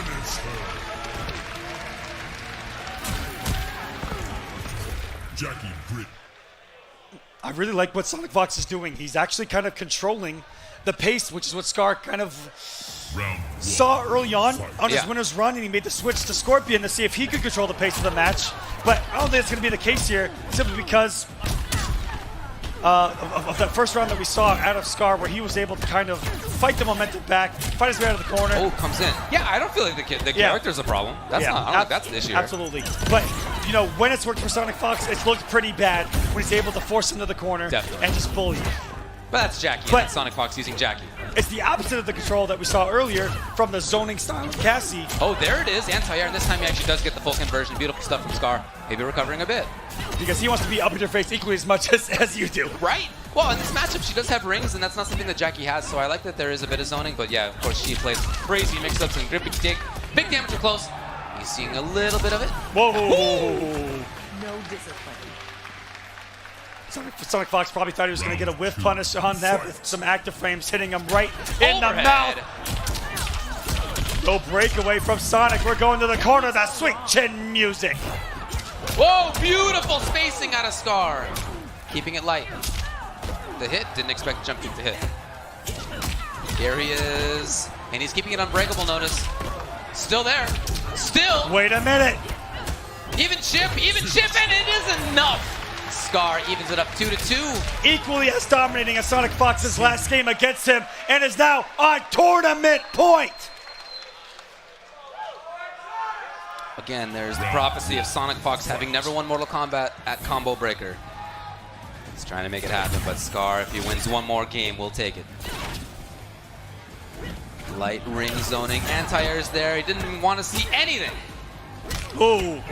Scary stuff there. Saw that he wasn't going to get the whip punish on the throw. Changed it up to an empty jump 3. Such quick switch up by Scar there. Mid-neutral jump. Look at that spacing. To get somebody like Sonic Fox to whiff dash punch, I think is so impressive. Sonic Fox with the combo. He knows there's not going to be a breakaway. Pretty confident of that at this point.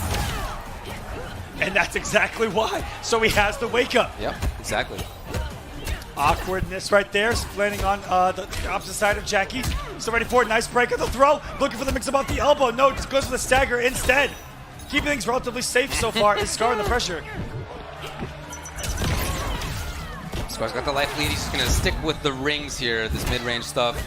That's Scar's turn, and he does take a little bit of an advantage. Not too overly strong. Chip, again, at this stage, pretty important. Ooh! Sonic Fox, unfortunately, this means the opponent's far away. Oh and my Scar goodness. was just neutral, ducking its match point now. Tournament point for Scar. Round 2, fight. Crowd's getting into it right now. Sonic Fox, it is, oh my Didn't want to see goodness. it. He hadn't been doing the amplified version. Ready! Back near the corner, not quite there. Can he get it? Clinch as a punish. Funky idea. Loading up. Yep, loading up that crushing blow as best he can. Luckily that was able to Oh cover my that God, normal. he's so ready for it. Sonic Fox is there. What a swing. What's it going to be here? On the knockdown, he's coming up crushing blow. No, still keeping it built. Saving it from the final round. Beautiful anti-iron conversion. Another wake up for Scar. What he's using that defensive bar for. It blowing Out up. of there. The He keeps advancement. it up. That is a high. But big damage on deck for Scar, who does have a fatal blow. Locked yeah. and loaded. Oh, my yeah. goodness. If he The finds throw the right punish. combo right now, he can steal it. 150-50 from death right now. If he finds the right combo, and Sonic Fox knows it, so Sonic Fox now is playing a little slower of a game. He dashed forward! He got the grab. Scar so close, so close. Sonic Fox got too heavy and it's Scar! Scar takes it! Combo Breaker 2019, Mortal Kombat 11 champion, Scar!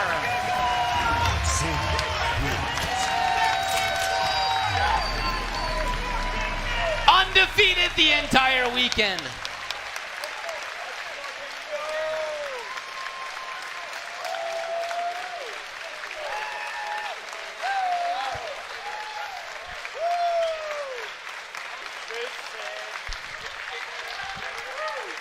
What a performance and a big win finally for Scar here. You knew that the skill was there and finally put on display on one of the biggest stages ever for Mortal Kombat. 800 plus, only one walked away. Scar, your champion. I'm so happy for Scar. I know that when sort of in the last year, his enthusiasm for fighting games is a little lower. He's playing some other stuff for a while. In Mortal Kombat, his true love came back. He's back in big time. And just like in MKX, when he was one of the best players in the world, he starts out MK11 the same exact way. You absolutely hit the nail on the head. Scar's passion is back. Yeah. Look at the results. Exactly I think that speaks volumes of him as a player. You know, something that he puts the time into, that he loves. The results are going to show. Yeah, clearly, and I think that's fascinating to watch how he does it, because he has some different ideas than many other Sonys. He's not going for many of the big damage combos. He was keeping stuff unbreakable in some situations, not even launching if he didn't need to. He himself was not doing breakaway very often. He single-handedly changed the meta. Maybe. You don't break Maybe. away, apparently. Maybe. Yeah, I mean, what we've mostly been doing is breaking away from big damage combos, but he kept that defensive meter, both versus Tweety Baraka, a character that really dishes out damage well, and then versus Sonic Fox Jackie, a character who really dishes out damage well. And he won. That he did. So smart. And they're lining up all of our top 8 finalists on the stage right now, looking to give away some medals. And congratulations to each and every single one of them for placing here at this monumental event at Combo Breaker 2019. Absolutely incredible. Again, 800 players. It's one of the biggest Mortal Kombat tournaments of all time. It's the first big major for Mortal Kombat 11. And this is a battle to really determine the early state of the game. Now, it's not going to tell you exactly which characters are top tier. It's not going to tell you which players are absolutely the best. It's going to tell you today, this weekend, who was the most effective, who played the best. But it also gives kind of a hint. All right, so maybe we have some different ideas now about how to play the game. We're just talking about breakaway. Absolutely. Maybe we have some different ideas about players and characters as well. Yeah, it gave us a lot to think about and marinate on as we have a few weeks until CEO coming around the next time on the pro competition. so many different characters that we thought, oh, well, that's not really that great. There's a couple Kanos in top 24. Right? A lot of little instances like that where we really don't know anything at the end of the day, David. We saw Raiden do some good work. We need to keep learning. Hit that lab. Yeah. Everyone at home, hit that lab. Keep learning, okay? Keep learning. That's how it always goes when a fighting game comes out. Nobody knows everything for a long, long time. I mean, I've been playing fighting games for many years, and I still don't know everything about some games. Only a month into this one, we have a lot left to learn. Absolutely, guys. We are going to go ahead and go to the stage where we are going to hand out the medals and the championship to Sonic Fox. Take it away, Joshua Gray. Thank you, ladies and gentlemen. What an incredible tournament this was for Mortal Kombat 11. And it is our honor to crown every single one of these top 8 contestants. Thank you so much for joining us, folks. Give it up in 7th place, Deoxys Sucks.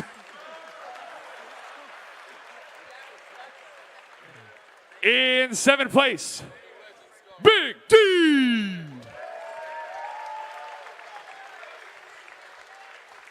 In 5th place, Dragon. In 5th place, PXP of Foxy Grandpa.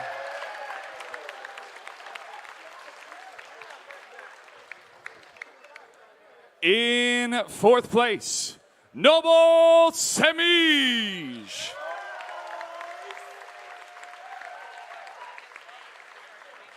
In third place, Noble Tweety.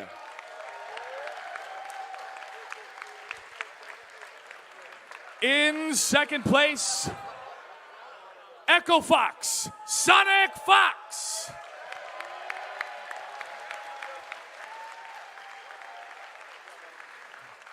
And in 1st place, your 2019 Mortal Kombat Pro Competition Combo Breaker Champion, END Sky!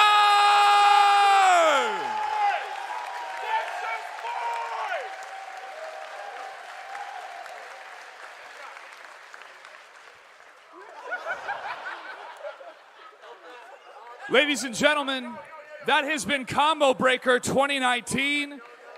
Thank you once again for joining all of us. Make sure to tune in for more information about the Mortal Kombat Pro Competition on Twitter, NRS Esports. On behalf of everybody here at Combo Breaker, on behalf of all the sponsors, and to everybody that made this possible, thank you so much. We will see you next time. Good night and good game.